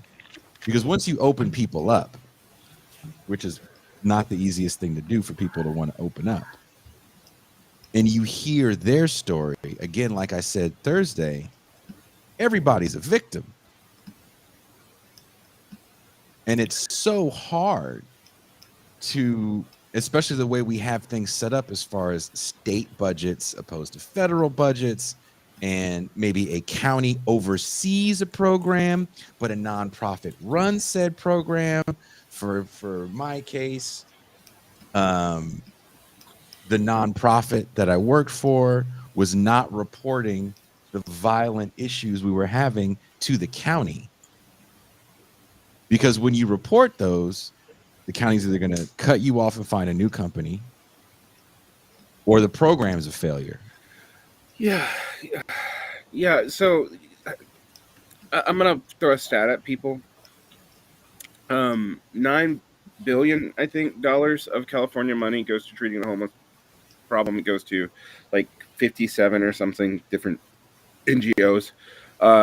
It would literally be cheaper to commandeer a bunch of hotels and whatnot that are run down. It would be more expensive to build people houses, but you could build actual home units and turn it into public housing for cheaper than what we spend on this maze of a hyper complicated NGO complex. I want people to hear some of what I'm saying. There was a lot of people who were saying that I was promoting eugenics. I was bringing that up because if you actually read the data, it's inconclusive, and what the data clearly shows is there's no gene marker that by itself will make you violent. All right. One thing I think we have to deal with when we talk about all these stats and we're talking about human psychology, and when you're talking about trauma, all right, in particular, you cannot bracket out either the biological or the socioeconomic and political economic. Those things actually mix in together. And I'm speaking from personal experience here, not just abstract research. All right. I'm going to go personal for a second. I wasn't expecting to. Maybe it's because I was running a fever yesterday. And I've been stabbed 3 times, one of which was by my own brother. Jesus. All right. I know what trauma is. I know what my anger's like. I am the person on the left. When people see me get mad, they're like, oh, he's acting. No, I'm not acting. And there are times where I would literally leave the room because if you were to talk to me, I would hit you. All right. Now, I'm a teacher, so I can keep control all the time when I'm around kids. But it's hard sometimes in this field. And I'm not saying that to say that I'm dangerous. But you know why I'm not dangerous? Because I got educated and because I have access to mental health care. Right? Because I am a prime person to be, I joke about being a warlord, but what I actually mean by that is I'd be a gang leader. Then you're like, well, but Varn's white. Yeah, but, the Aryan nation exists. No, I'm Jewish. That kind of complicates things. But just a little bit.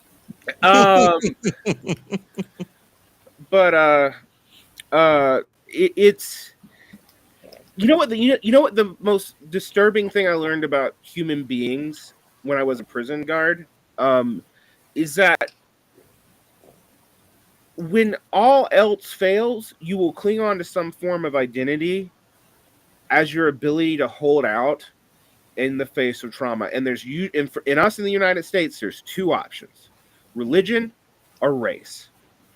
And that's what you saw in prisons. You're at total psychic devastation. You've lost everything. Your life is not your own. Your control down to when you can shit. All right. And where do you go? And the way prisons are set up makes this worse because prisons are organized around racial lines. So That's very true. I've known many, many white people, and I don't say this to exculpate them, but they were not racist till they were in prison. They come out of prison as a member of the Aryan nation. I'm from Georgia. It happens all the fucking time. And for people who think, that this is only something you can appeal to liberals on, or leftists on, I was a conservative when I became a a prison abolitionist. Right. This is early in my life. I was 20 years old. I would still consider myself a conservative for 5 more years. I got to the point where, and I say this as a joke, but I meant it. I'm like, literally, the trauma of taking a caning is less traumatic to most people than what happens to them in prison. And so when people talk about, prison as the answer and carceral expansion as the answer, even in these red areas, there's no way to get to that. And what I find interesting about this article, I read it as you were talking, Jason, is that I think it's actually more, I don't disagree with it, but I hate that it kind of hides the core problem in the bottom of the essay for the lead of, well, it's Trump's America where this is happening. And because I'm just like, no, this happening is probably why that's Trump's America. It's the other way around. And yeah, it's, I think Trump's America is a byline that gets you published. Yes. More it's so probably than not it the is. journalist's fault, to be honest. As a person who's had his article, I don't agree. Look, I'll tell you this much: I don't agree that it's guns and NIMBYism is the problem, right? I think NIMBYism is something that gets flattened, especially in left spaces. I hear people talk about it's the NIMBYs acting as if there's these other people and not them.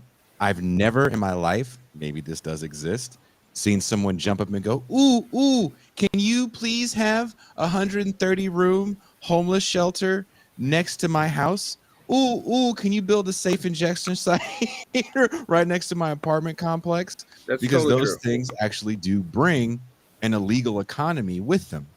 And it's inevitable. And that does cause problems. I was showing Pascal a video I found that we did. We made a song with my band, but instead of actually doing a video for the song, we just interviewed the people. I opened my door and I walked outside and I told Pascal, I was like, I just opened my door and this is what it looked like. Pascal was like, God damn. You can't avoid certain things. I understand to a certain degree why people don't want shit next to them. That being said, it's a lot more complicated and we have to figure out how to have a dialogue because I can't stress it enough. I've met Chesa. I dig Chesa. He's so cool, so smart.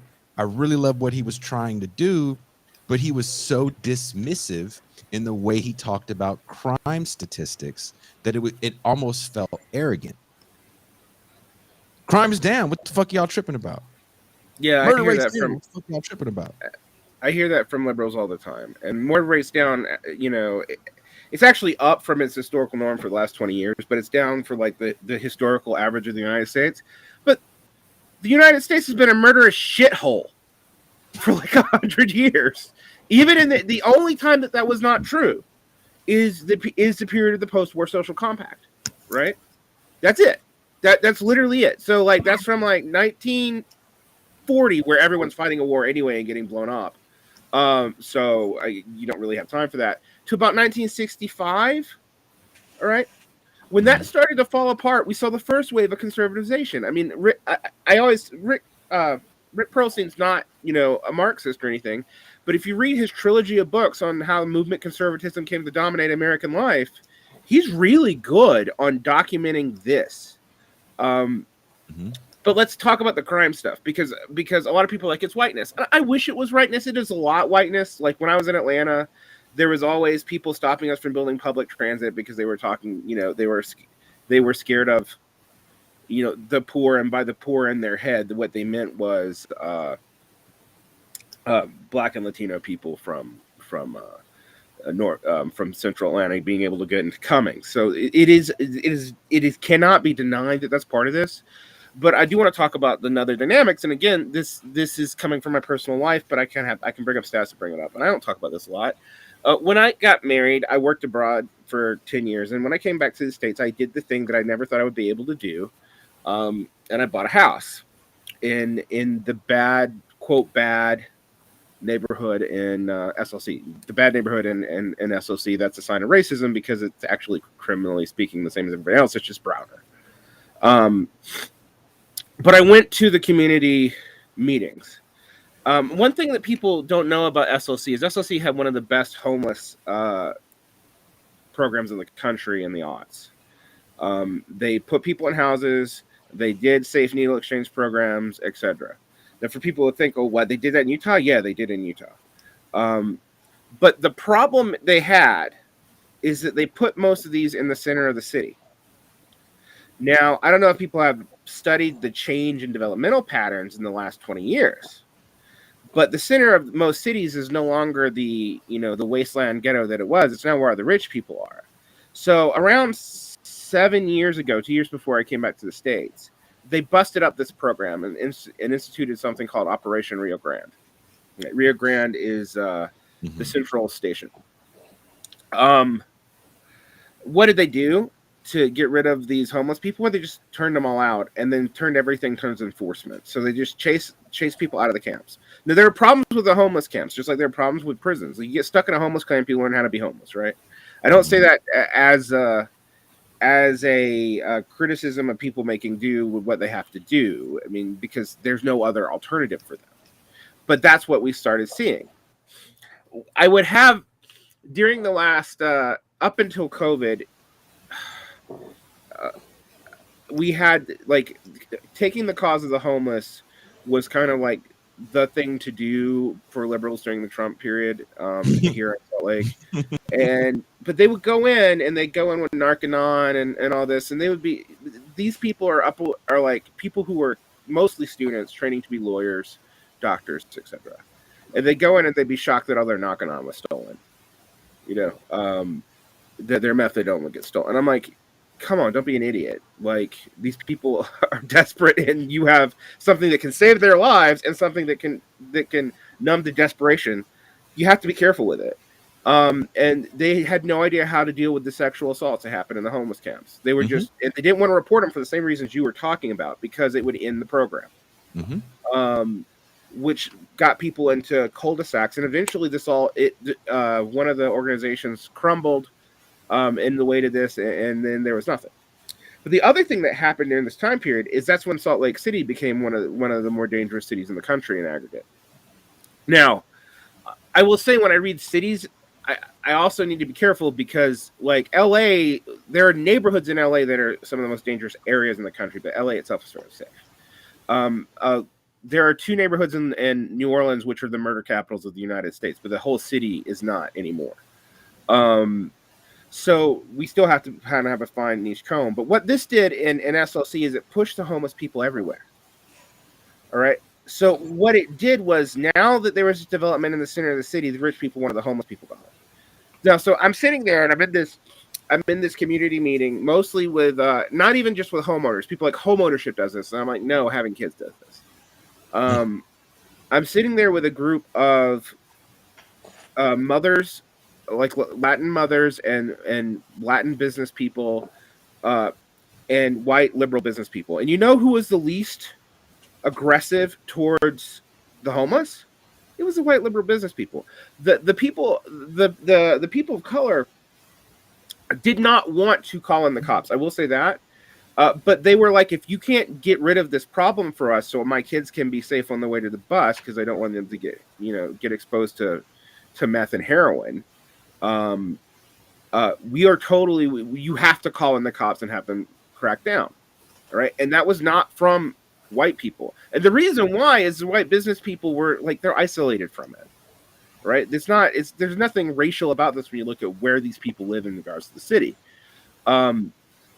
So I say that, and because I say that because there was a hesitance, and these young Latin mothers to call the cops. There really was. That's true. But if nothing else was done, they were totally like, you got to do something, and if that's what you got to do, that's what you got to do. And I was not surprised, but I remember talking to the DSA about this in 2019 here in SLC, and they didn't believe me. It was just, and I'm sitting here in a room. and this is the irony of this. I'm sitting here in the room where there's 2 people of color and 2 women on the steering committee, but I'm looking at a room of 90% white boys, who are all downwardly mobile, formerly middle class, almost, because I talked to a lot of them. I discovered their background, and I'm like, you don't know the community that you're speaking for, and they did not want to hear that.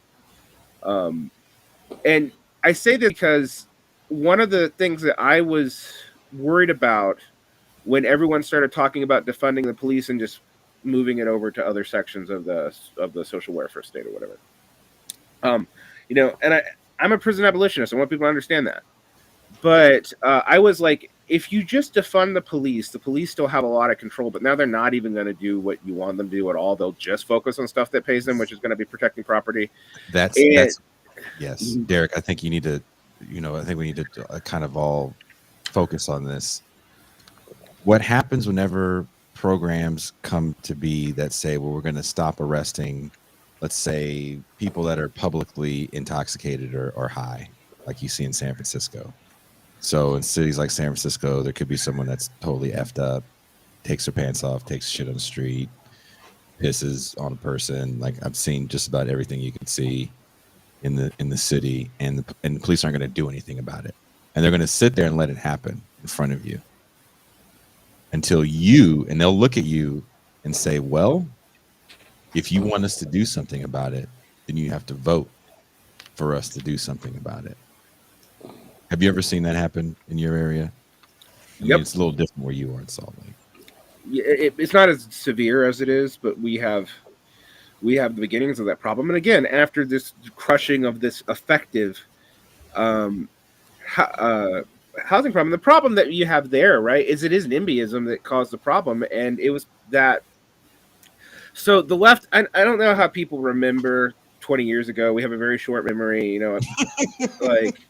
I bring up 9/11 and people are like, it never happened or whatever. But like, 2007. But one of the things that interestingly happened in the early aughts was this push for livable urbanization to reclaim the urban core and make it livable for the people there. They were going to gentrify it, but they weren't aiming to kick people out, right? Well, the problem with that is, live in a capitalist society, so the people who live there who do not own their places can't afford to, and the people who do own their places are now petty bourgeois, effectively, right? And so that's what happened to the urban cores of a lot of these cities. And so in the past, they put this stuff in the urban core, and now that the urban core has been gentrified over the past 20 years, they just don't want to deal with it. And that's the richest people in the city complaining about these homeless people, so they just want to drive them out. And so then they drive them out into suburbs of color and lower middle class white suburbs, which of course pushes people in a more conservative direction, because now they see all these social problems and they assume general social decay, right? And they're in that subgroup of people that are rich enough to like have a home or even be able to rent a home in SLC now. I mean, we're losing families like crazy because no one can afford to even rent here. But have kids, but they're probably on the liberal scale barely middle class, and now they're seeing all these social problems that they've been isolated from being pushed into their area by rich people. That's the pattern in a lot of these areas across the country. And the other thing that we have to talk about with Trump country and with poverty is that, and I don't know about California specifically in this because I've been trying to get my mind around what they're doing in California, because the amounts of money involved in the homeless problem are astronomical, and yet they're completely, in every measurable scale, they've failed. But what I saw here was also that the development patterns have pushed working class families and families of color further and further out. So these areas that in the past were full of white flight are now coming into relatively impoverished people who, actually these people aren't poor, but that's neither here nor there. They're lower middle class, and they're moving into these places that were previously like upper middle class bastions. And what has happened in a lot of these areas is property values are kind of equalized. It's not that like they've lost. None of these places have lost property value. It's just the raise of property values in the cities has been so extreme that these formerly upper middle class, or upper middle class and middle class suburban things around the city are now cheaper comparatively, even though they just haven't experienced as much property value growth, which of course does the triple donut thing where you have the people who aren't rich enough to live in the city core. What they do is move further and further out. That's white flight. That's also increasingly upper middle class people of color flight too, though. So again, thinking about this solely in racial terms is misleading. And these people were already conservative in a lot of ways. And this is where I'm going to call it for Pascal. There's political economic reasons for it. Suburbia is alienating. It isolates you. You don't build a community. There's less public services, so it's harder to get around. You're more dependent on your own car. And this is even worse in rural areas. And so you see this trend, right? Well, who's in the fucking cities now? I mean, this is the silent thing about the and the Bay. The only people that can afford to live in the cities proper are mega rich are people who are too poor to leave. They just cannot afford to get out. That's the pattern. And that's now happening all over the country because there's been an equalization, again, in the grand scheme of things from these, like, I think of them as imperial core cities, right? Like LA, the Bay, New York, DC, to some degree, Chicago. And people are now the middle class and even some of the upper middle class are getting out because it's too expensive, but they can commute in. They have the kind of jobs you can or they have the kind of jobs you can telecommute in or work from home, do Zoom life. And that has, of course, pushed property values up across country in addition to investment buying too. This is a hotbed for breeding reaction and for creating crime. Like, there's no way around that. And unfortunately, it's happening at the same time that we started pushing defund the police rhetoric. All right. And since defund the police rhetoric, and people get mad at me, but it's not a radical demand. Like, it's not. It is not asking us to replace a broken system with something that works. It is asking us to, like, defund a system, maybe use that money for something else, although we don't have control over any of the coffers here. And then, like, even though we didn't get rid of the violent racists who are in this system in the first place, now we piss them off more. And they have guns. I don't know how you think this is going to go. I feel like it's gotten worse. I honestly feel like it's gotten worse. Legitimately worse.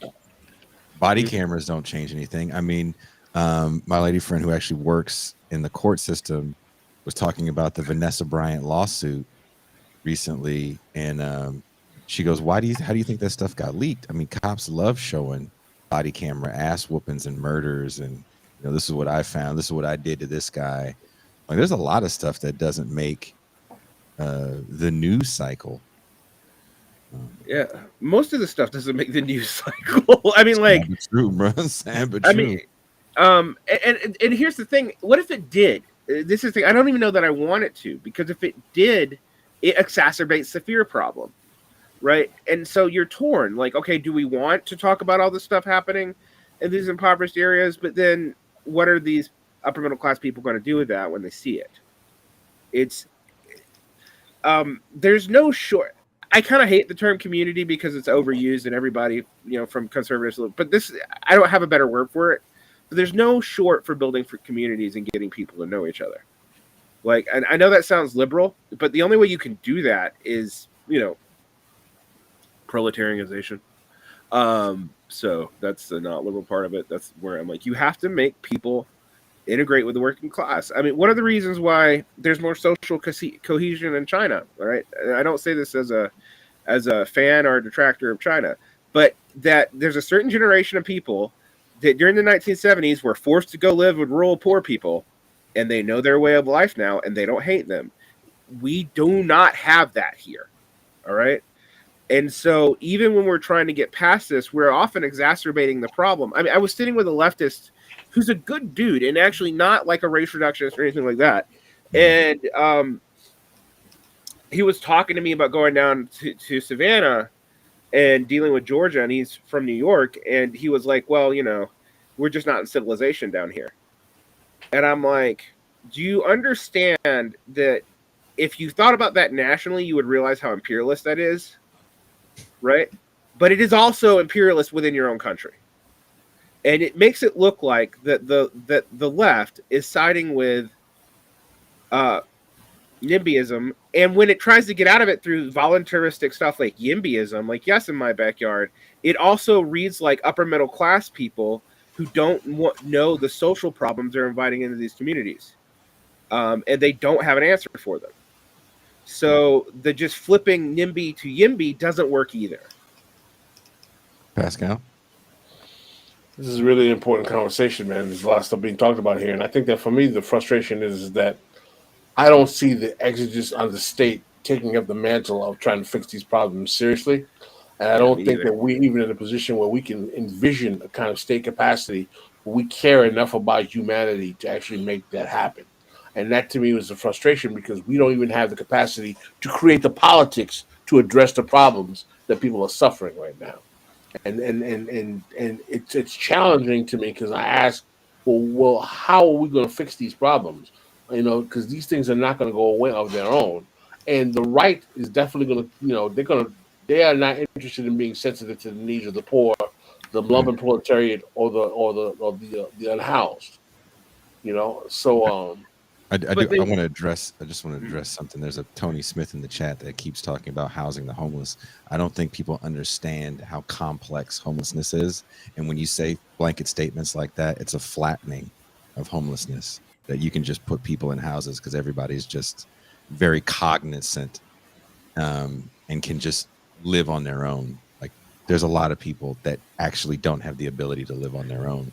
We talk about that with Randy Shaw, that literally houses the homeless, that he gets people that need support and you don't get the funding for that support. So thinking you're going to put everybody in a house or you're going to build more, you're also missing the fact that there's so many hotels and motels. We learned through COVID that single room occupancy is a great immediate first step, especially when you can have single room occupancy, bless you, Varn, with wraparound services.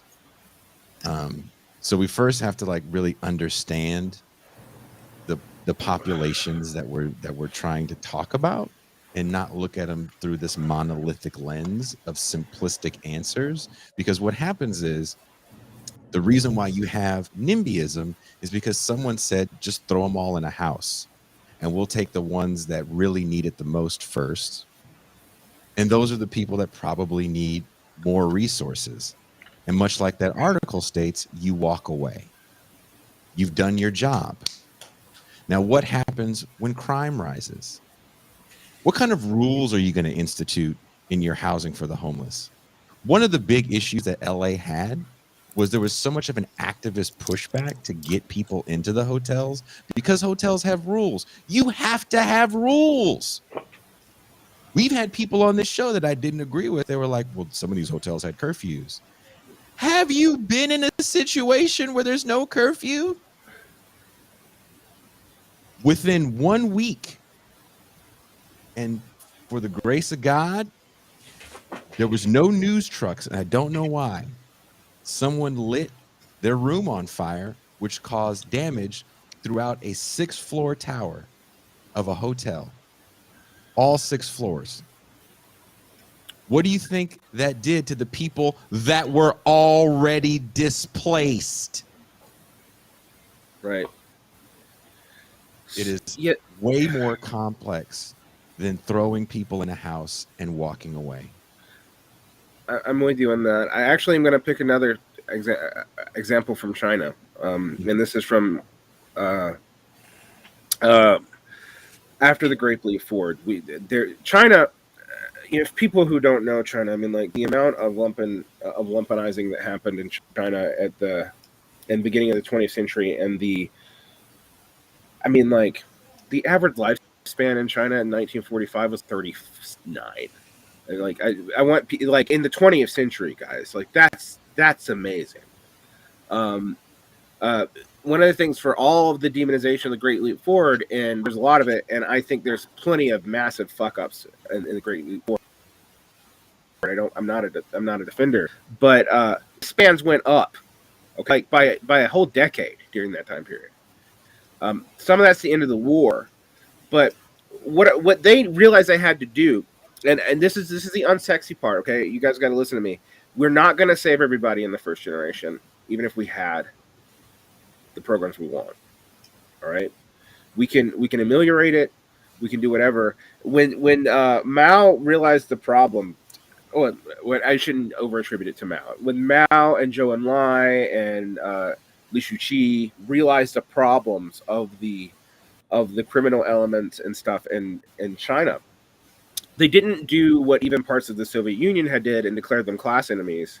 They declared them non-hostile classes, and they created educational centers and stuff for them to skill them, to get them to be able to do work, to get them to be self-sufficient.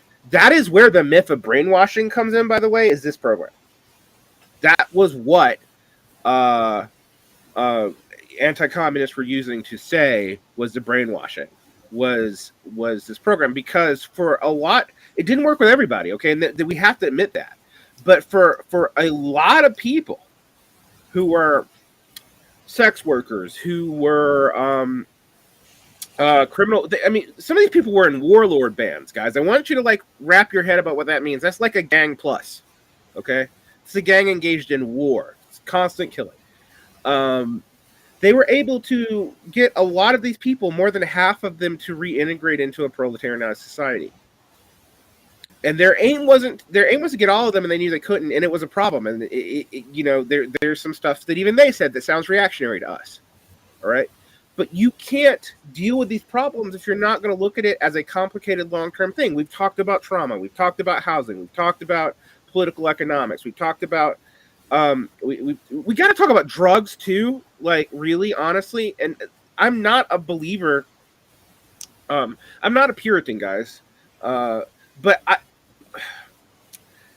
in the past week alone, from people in my hometown, which is Macon, Georgia, I've had 4 people reach out to me for help from either alcoholism or opioid abuse, because I got out and they think that I can know how to help them. All right. I've had two in the morning conversations with a woman having a breakdown who I used to date like 20 years ago, who wanted me to walk them through what they needed to do to get into a rehab program, to get out of Macon, Georgia, to not be homeless. All right.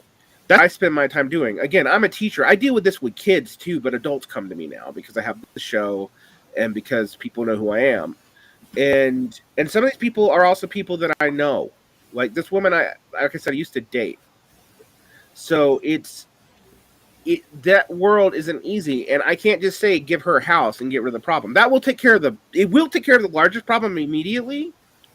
And we found her shelter, but there's a whole lot of other problems we got to deal with. I want to bring something up because there's somebody in the chat that says that they don't like the whole hardest to house because, again, this person who says they worked for years with the unhoused. First of all, everyone that works in that industry doesn't agree. Everyone that works in that industry isn't an expert. We have our own opinions and our own biases, first and foremost. I can tell you a true story about the difficulties that people face and what people want to fund and want to not talk about. First and foremost, there's tons of intravenous drug users. And we dealt with a company or a nonprofit called HEPAC, which handed out needles and disposable, what do you call them, Derick? You dispose of your needles. I can't think of it right now. Where you put your sharps, right? The disposable. Oh, your sharp bin. I mean, I have sharp bins. And people were disposing of their needles in garbage cans. And this is a problem that's happening in San Francisco as well. So what do you think happens when you have 300 people plus throwing needles away. Let's just say 75% are intravenous users, throwing needles away in garbage cans. We have a janitorial staff. You pick up the garbage, And you get stabbed and with all the dirty needles fall out, and you get stabbed. Yeah. You get stabbed with dirty needle. Now, we had tons of HIV and hepatitis clientele. Do you want to get stung with dirty needles because you're a janitor making $20 an hour? How do you want to address this problem? I first thought, well, maybe if we had more bins for sharps, maybe if the nonprofit provided needle-proof gloves, that was a cost that they didn't want to pay. HEPAC was nice enough to give us more sharp bins, but it didn't stop people from throwing away needles in the trash. And one of the main concerns that the clientele had was we weren't providing any sort of drug treatment programs for them. They were literally begging for even NA and AA. But all those people were taken up dealing with the prisoners that were coming in because the state sued the prison system. So we were getting prisoners like 2 at a time released from various prisons because of COVID. Yeah, so I'm hearing people say, well, we can invest in money in this instead of police. And like, look, again, I'm a prison abolitionist. I'm going to say this with all due respect. We don't have to just move money around like that. The state could fund these if they wanted to. They could fund the police and these programs. They don't want to. And by that I mean the federal government. I don't mean the state government. State governments are currency locked. So, it's not just a matter of there's a limited pool and we can't fund this because we're funding this. They don't want to fund this. All right. Secondly, it's a hard sell for politicians because it makes you look soft on crime. And as we've even seen this amongst left-wingers recently. And I think that's because a lot of the left now that lives in these big cities, they have to now deal with the homeless problem and they can't afford to leave. They're in that upper middle tier that can't isolate itself from everything like the rich truly do. So, I'm not saying this to make people feel hopeless, because I actually don't think that. But one of the problems that I've seen and why Trump country stuff happens, all right, to bring it back to the initial article, is that a lot of the left, and this has been true since the 1970s, does not want to deal with these problems and does not want to admit some of these problems are problems. I don't know why. He's like, oh, we want to talk about we want to talk about of course we're willing to talk about homelessness, but are you really willing to talk about drug addiction? I got pushback just for mentioning the fentanyl epidemic because a bunch of racists use it to target China, right? But it's a real problem, all right? Then when I first started mentioning this 4 or 5 years ago, right before COVID, I got called a racist because this is a fentanyl and opioids are a white people problem. And I'm like, motherfucker, you don't know black people are addicted to heroin? Do you not know black people? Yeah, it's actually yes. The criminal justice system is far more forgiving to white people about this, which is absolutely true. Unless those white people are crazy or very poor, in which case they're absolutely not forgiving. But you don't hear about them anyway. So the issue that you have is that when you don't speak to these issues, the only people speaking to them are the right. And Pascal's completely right. They don't give a fuck about the poor. They don't give a fuck about the lumpen proletariat. They don't give a fuck about working class people. But they will use it and they will give false answers to these problems where we're giving none. And that, Christopher Lash, old white dude, I get it, I know. And very dead at this point, but was talking about how the Reagan people did this in the 80s. That the left wasn't speaking to these problems at all, and the Reaganites were speaking to them but lying. So who won? Right? And I've been, that's something I think we really need to think about. because we do have to speak to these problems as social problems. And you're like, well, you know, I'm not against drugs. I'm not. I actually think most drugs should be legal, but there, you know, I think alcohol should be legal. But trust me, I know what alcohol does to people, right? Like, it's anyone ever spent a lot of time with alcoholics? Doesn't mean I want to make alcohol illegal, but it's a real fucking problem. And pretending that most of these drugs are just like weed is just not true. So, I mean, abolish the police. Don't. Some of you, yeah, you're half-assing your demand, and you don't even realize it, because our level of bravery, expectation, or ability to even envision a better future is so limited that all we can think of is the most anemic of reforms that probably won't work. That's about. I'm gonna turn it over to Pascal because I'm mad now. No, Varn, we appreciate when you're black pilling us with all of these little factoids. But I think that the situation is real, and that the left is really not able to deal with the social cost of dislocation that we're facing in our society, largely because we only frame it in terms of how we're going to be compared to the right, as opposed to dealing with actually fixing the problem. And part of this, though, actually, to be fair, is that when your politics is based on trying to envision a new society, it becomes difficult to find a way to calculate and explain, because sometimes some things that people might not have an answer for. I think that a lot of the problems that a lot of us on the left have is that our politics is really about trying to envision that new society, and some of us haven't had the capacity to really think through,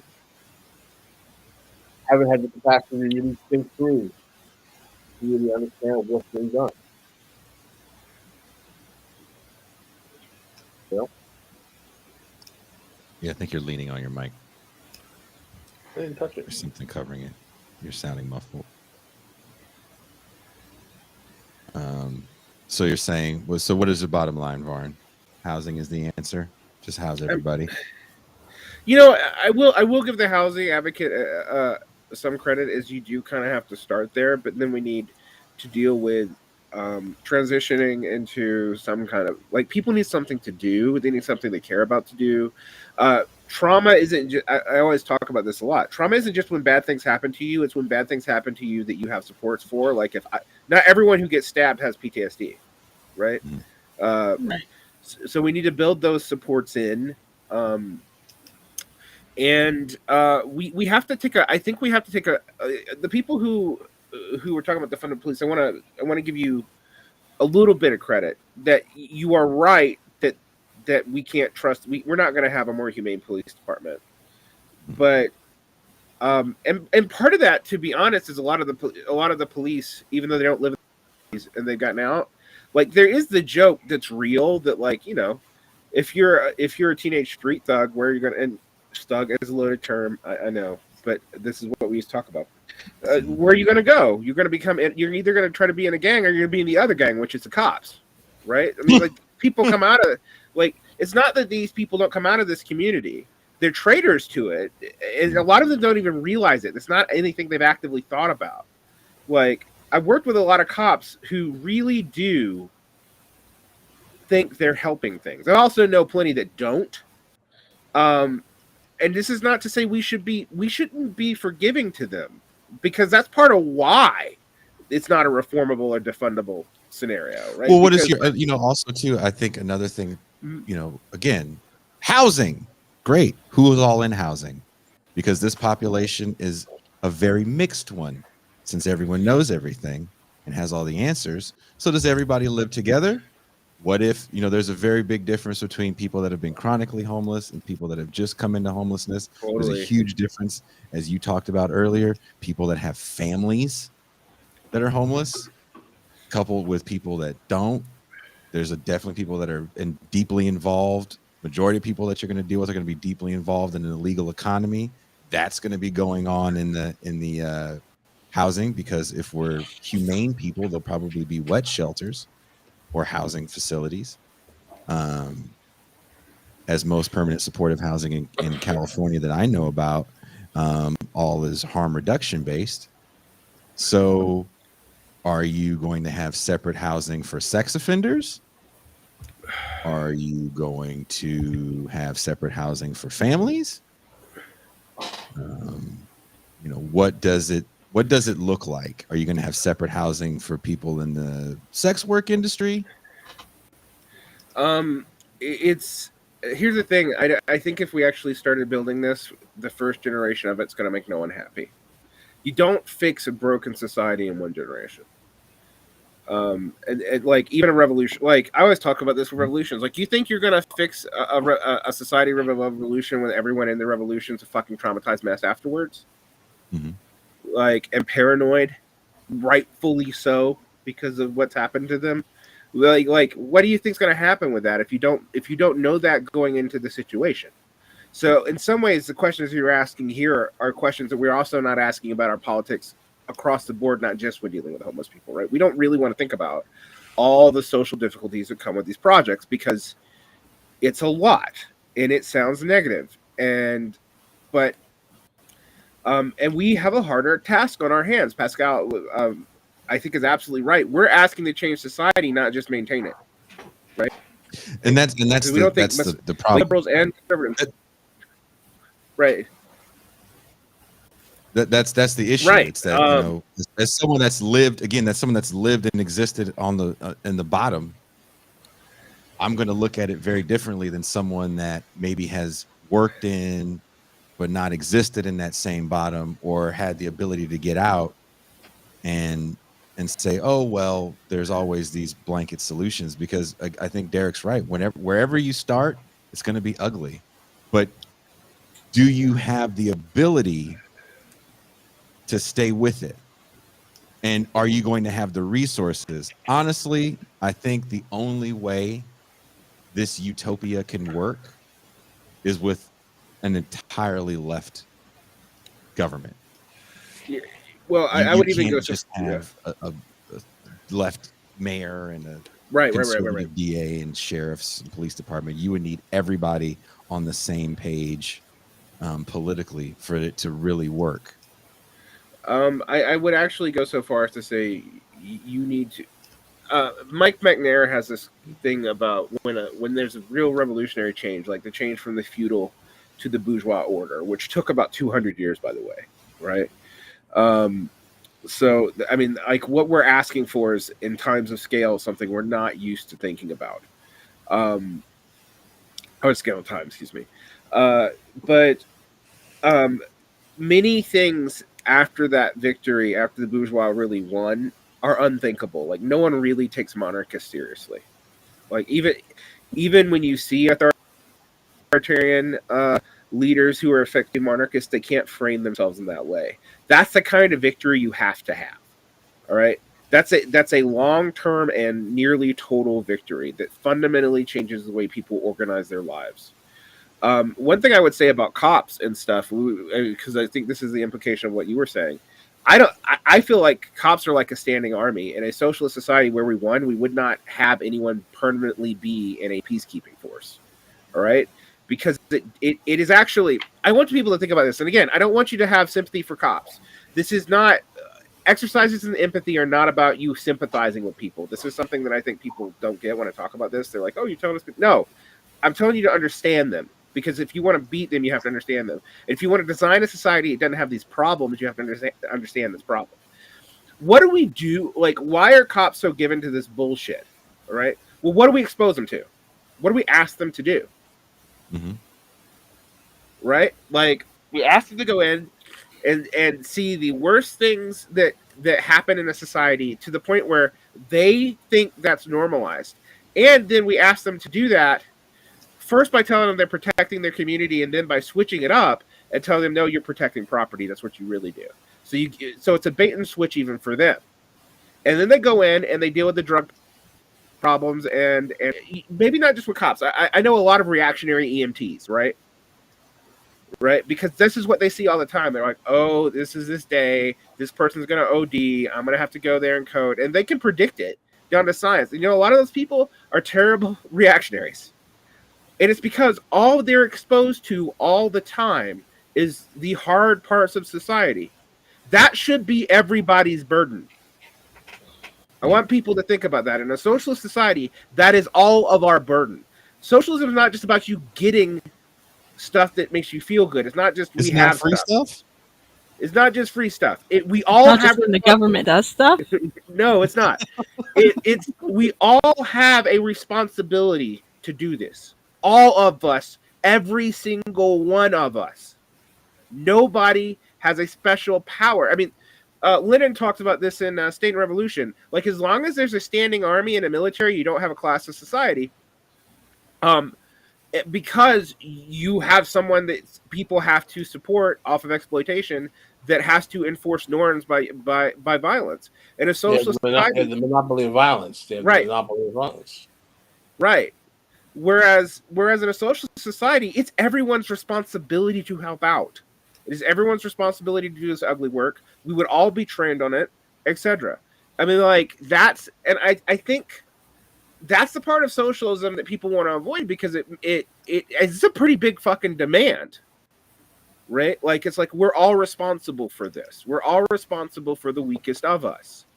We're all responsible for people who but you know what? In a social society, I really do believe, I don't think all these problems would go away. Like, addiction did not go away in the Soviet Union. I mean, like, clearly.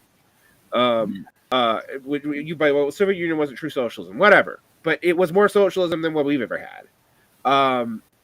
And it's more socialism than any society that exists today. All right. I'll even go to that venture and say, look, they still had these problems, but they had a lot less of it. You know what happened as soon as all that stuff went away? Oh my God, what happened to Russia? Well, why did 1/3 of all the men die?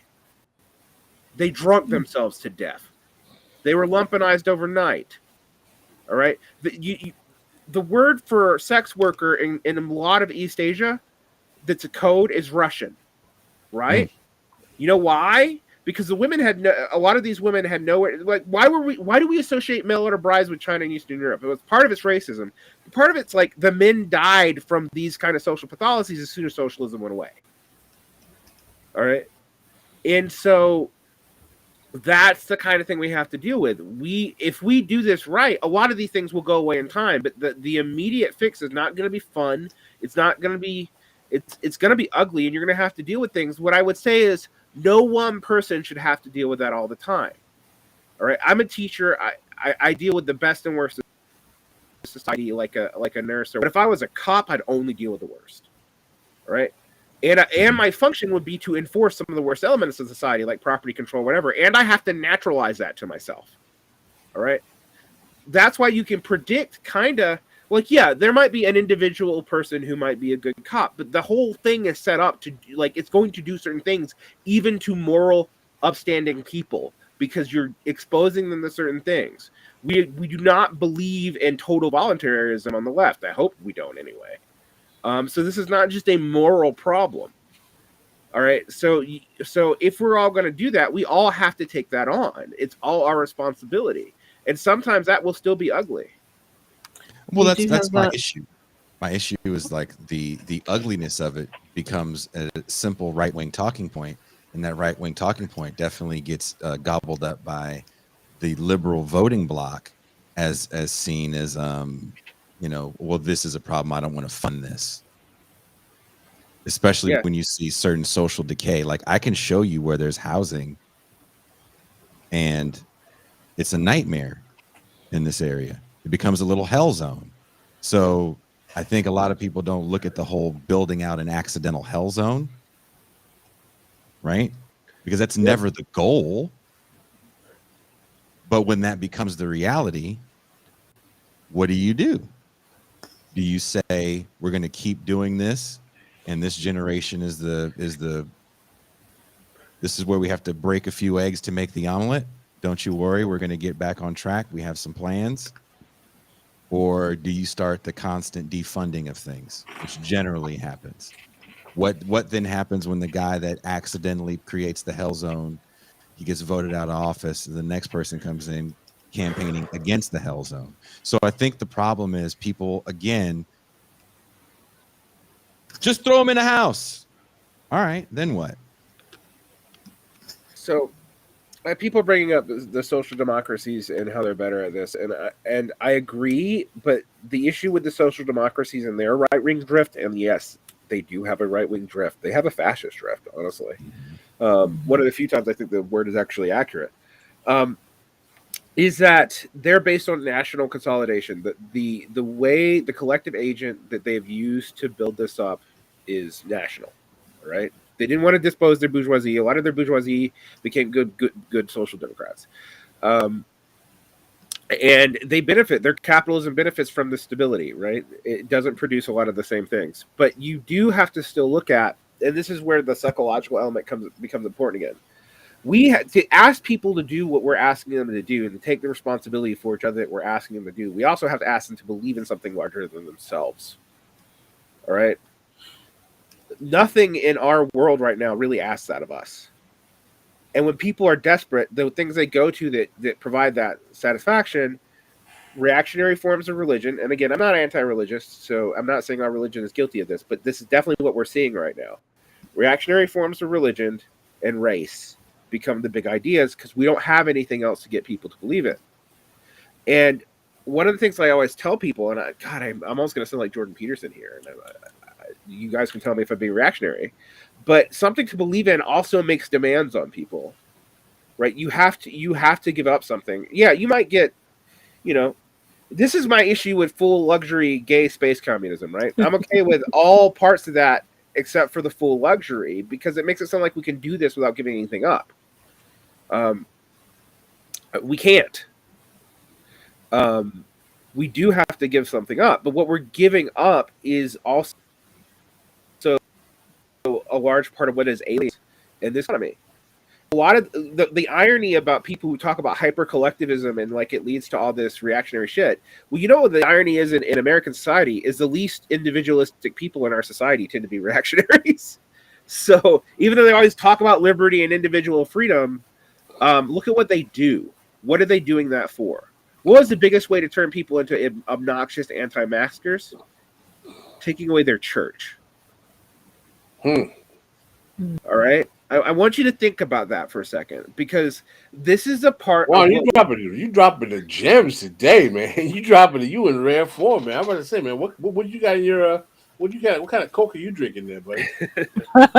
Yeah. And what else replaces it? Whether they have a D or an R behind their name. Like I always joke with people, and I mean this in some ways.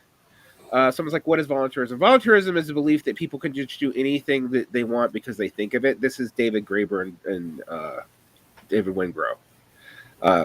That all we have to do is believe another world is possible and it can be possible. And my answer to that is, I believe another world is possible, but we have to do the work to make it possible because until then we're going to act upon certain incentives as a group. Individuals don't necessarily act that way, but who gives a shit? History's not made by individuals except at key moments. Right? And even people are like, so forced national service. I'm not talking about like what I really want to do eventually gets rid of nation states and stuff. Like we're not like what we're slowly building towards. Right? The difference between the Marxist and the anarchist historically was not what our ultimate goal was, how long we think it would to build it, what we think it would take to do. All right? So no, national service isn't good enough, to be honest. But maybe you start there. I don't know. There's the thing is though that Jason's pointing out, you have to think through the counter incentives in every one of these things, or you can get stuck, and your society can not achieve what it wants to achieve. And we definitely see this, in the case of the USSR, So. That's, so when people think I'm just talking about like airy-fairy stuff or theory, a lot of my theory in my life comes from looking at these questions of my personal life and looking at like, okay, I was lucky enough to get an education after coming from this background, and it was luck. Like, yeah, you have to do the work. I want people to hear this too. You have to do the work, but the work is not going to be what makes you successful. it's going to be luck in this current society. All right, capitalism is a fickle mistress. Like it's like, but one of the other things is people go, well, there's no merit to it. Like, no, if you don't do the work, you can't do it, right? Like, you still have to do the work. It's just most people are never going to benefit from that work because they don't have capital. That's a whole nother thing, but I want people to think about that too. Is that so? This sounds like a very austere form of communism. I don't have an austere view. I believe in stuff like it. Like, there's a reason why. Like, what's that book? Socialism. What's Better Sex Under Socialism or whatever. There's a reason why that's true, right? Because people do not modify their relationships off of risk when, right? They're more likely to love who they want to love and do. So this is not just an austere form. I'm not saying you're all going to be like good monogamous bourgeois subjects under socialism. But what I am saying is we have to deal with these what the kinds of chaos that this social order has imposed on people. Cleaning it up is going to feel ugly. It's going to be involved making hard decisions. It's going to involve trade-offs, and you're going to have to adjust for the trade-offs too. Like we can't be locked into one solution on this. And we want to do it in the most humane way possible. But I hate to tell you, and this is maybe my tragic worldview, and you can accuse me of having that, but some people will not enter this promised land. All right? Even if we built it, they wouldn't be capable of it. Right? There are some people, and sometimes I think, honestly, I might even be one of them, who could not function in this society because we're made by the old one. That is what we came from. We have to accept that. We have to get people to believe in something bigger than themselves. We got to get people to believe in a future for their fucking children and their lovers and whatever. I don't want to just normalize the nuclear family here. When people hear that, they get defensive. No, be expansive about this. But if we're gonna have humans, we're gonna have children. We have to build something beyond the immediate because all of us might not be able to participate in that, right? And if we don't start thinking this way, all we can do is tail people and give reform, or in the worst case scenarios I talk about, politicians or whatever, to try to cynically grade their voters, and that will never fucking work. All right. One, if I was conservative minded and I see some liberal conservative talking points, what do I think about them? I can tell you because I'm big conservative minded, right? What do I think about them? I think they're trying to con me. And you know what? I'm right. People aren't that stupid. Like, I think one of the fundamental things I want people to come into this is like, quit thinking that people are just cynically manipulated and dumb. Like, a lot of this stuff is immediate incentives. When we talk about class consciousness and the raising of class consciousness, what you're building is something for people to believe in beyond their immediate incentives, because their immediate incentives will always be alienating and divisive. Marx talks about this in his early work. All right. But also, you don't have to, I bring up the Marx for the academically inclined. You don't have to be an academic to see this shit. Just think about your life. Like, if I'm trying to get mine and do my hustle, and that's my immediate incentive, I'm going to fuck you over, right? Like, that's what I'm going to do. And yet, in the long run, I haven't built anything for myself. I've actually participated in a prisoner's dilemma where I got a temporary benefit at a long-term cost to not just me, but also my family, my future, my friends, my community, etc. Wow. Well, Jason, you have any input you want to put out here? I think. Well, on that note, I think that, Derick, thank you for coming on, man. I really appreciate you coming on Impromptu Saturday.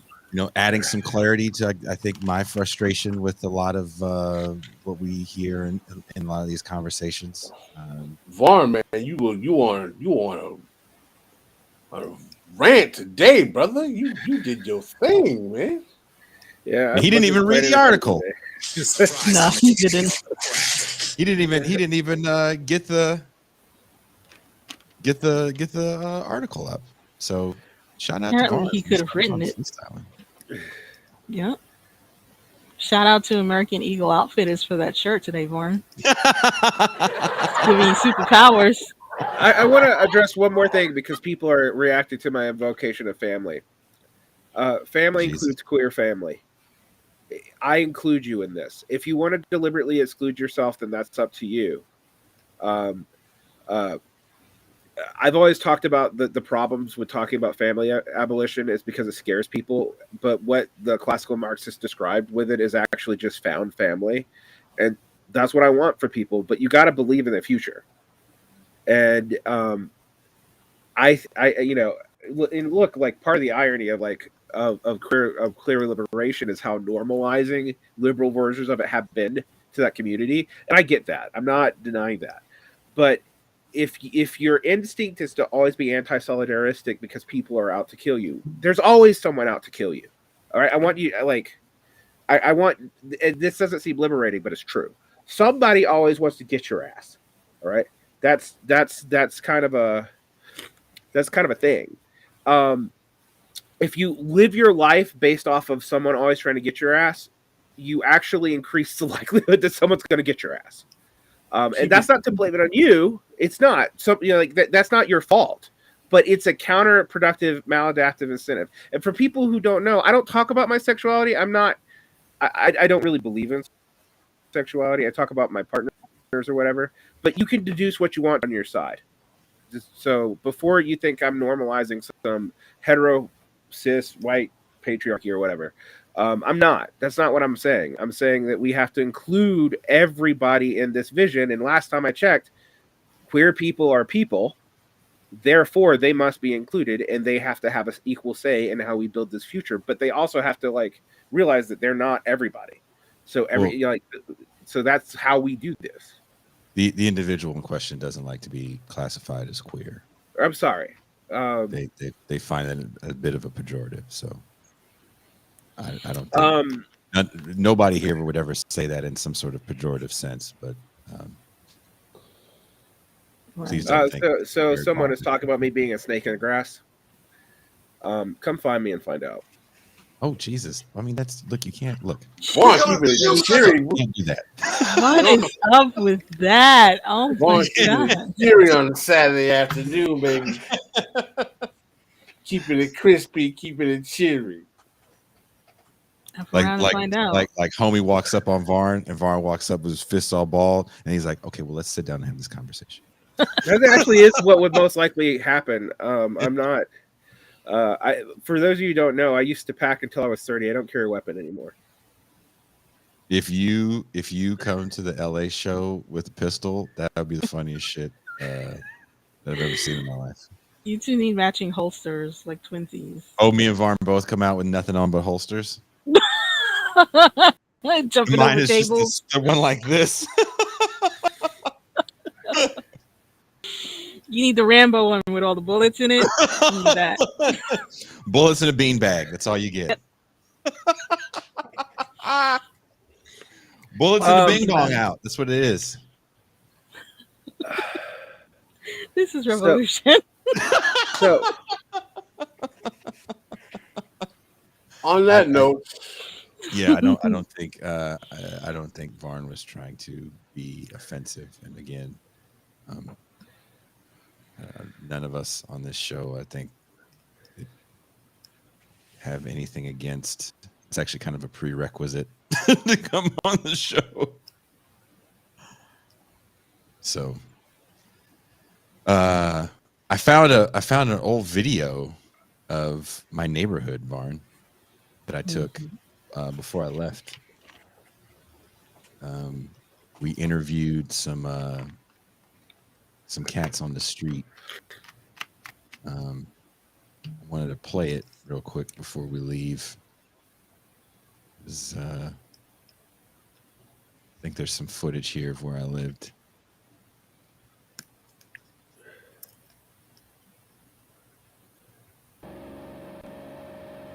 All right, what'd you say? I said a lot of people don't realize that they are all vulnerable. They're ending up out living in an encampment like the one behind me, or in my vehicle, or one similar, or a mobile home, or a trailer. They're all totally insular, and the security that they live in can evaporate overnight. virtually overnight. I had time to prepare. I had about maybe 3 months to prepare for what I've had to deal with for the last 2.5 years. But some people will have less time to prepare. It's really skating on thin ice. The whole society is vulnerable. Even those in the Silicon Valley that are making the big money, one wrong investment, they're done. So, it doesn't so much bother me that I'm here because I'm able to cope with it. And you have to be able to cope with it. I've been prepared for this kind of stuff most of my life as I've spent time in the woods, I've spent time hiking and hunting, and I've spent time playing as a kid in creeks, and grandparents had farms. I mean, I can survive most of this stuff without too many difficulties. Despite my age, I'm still reasonably healthy. I'm still reasonably capable. People that are overweight and not prepared to deal with this kind of difficult life, I feel sorry for them. I would recommend very highly that people prepare themselves for what I think is going to come down the road for far more than you see out here in other places like this. Yes, dog, I understand. You go in the back. Go in the back.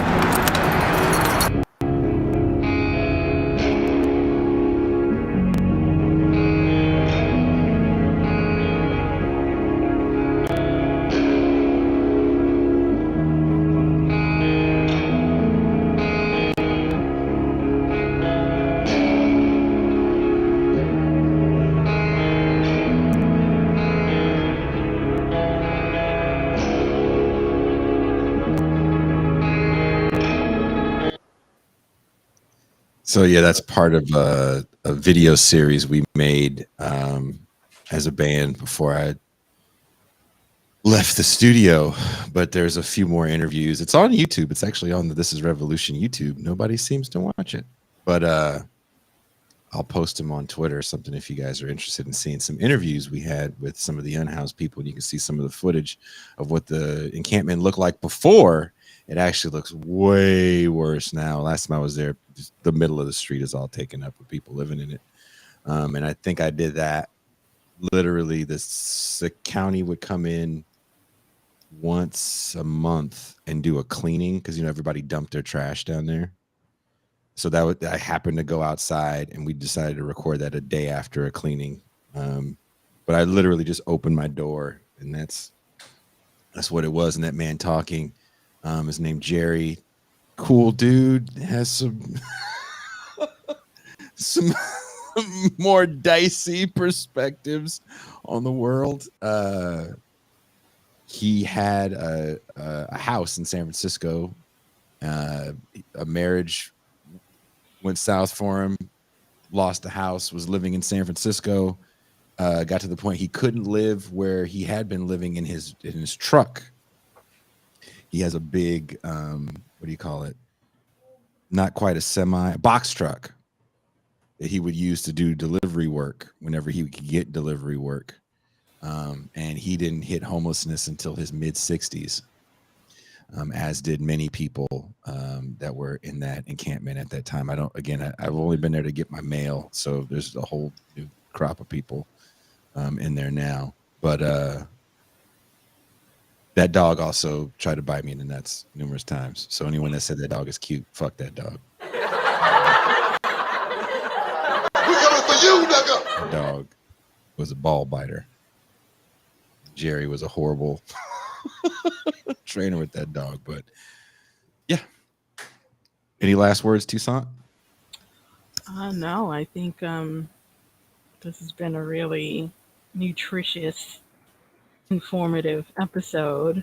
I think we hit the head and the heart with this one.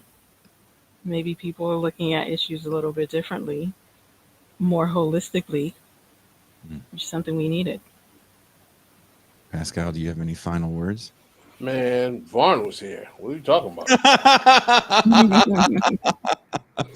about? CD Vizzle, do you have any final words? I think I would end on the point about empathy. you have empathy for people to understand them, and by that I mean you can help them or you cannot, but you have to understand them, and to do that you have to be in their head. And it's often hard to do because being in someone else's head is not a comfortable place.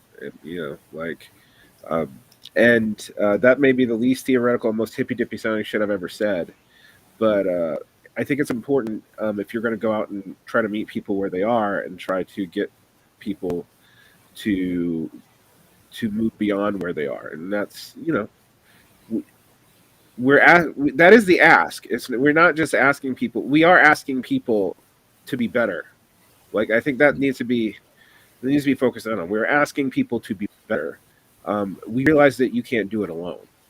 That's the difference between us and the right wing grifters. Is like they want to tell you can do it all yourself and you can't. And I'm sick and I'm going to shut up. So, all right, Feel we'll better, get better. Varn? You have Mhm. to start working out for October 23rd. I've started working out for October 23rd because you guys think I'm joking about coming out with just Oh my numbers. God. Maybe I'll wear a thong. Tucson, is a thong okay? Oh God, I don't no, know. don't. Has to be made of bullets. And on that note, we are out. Out.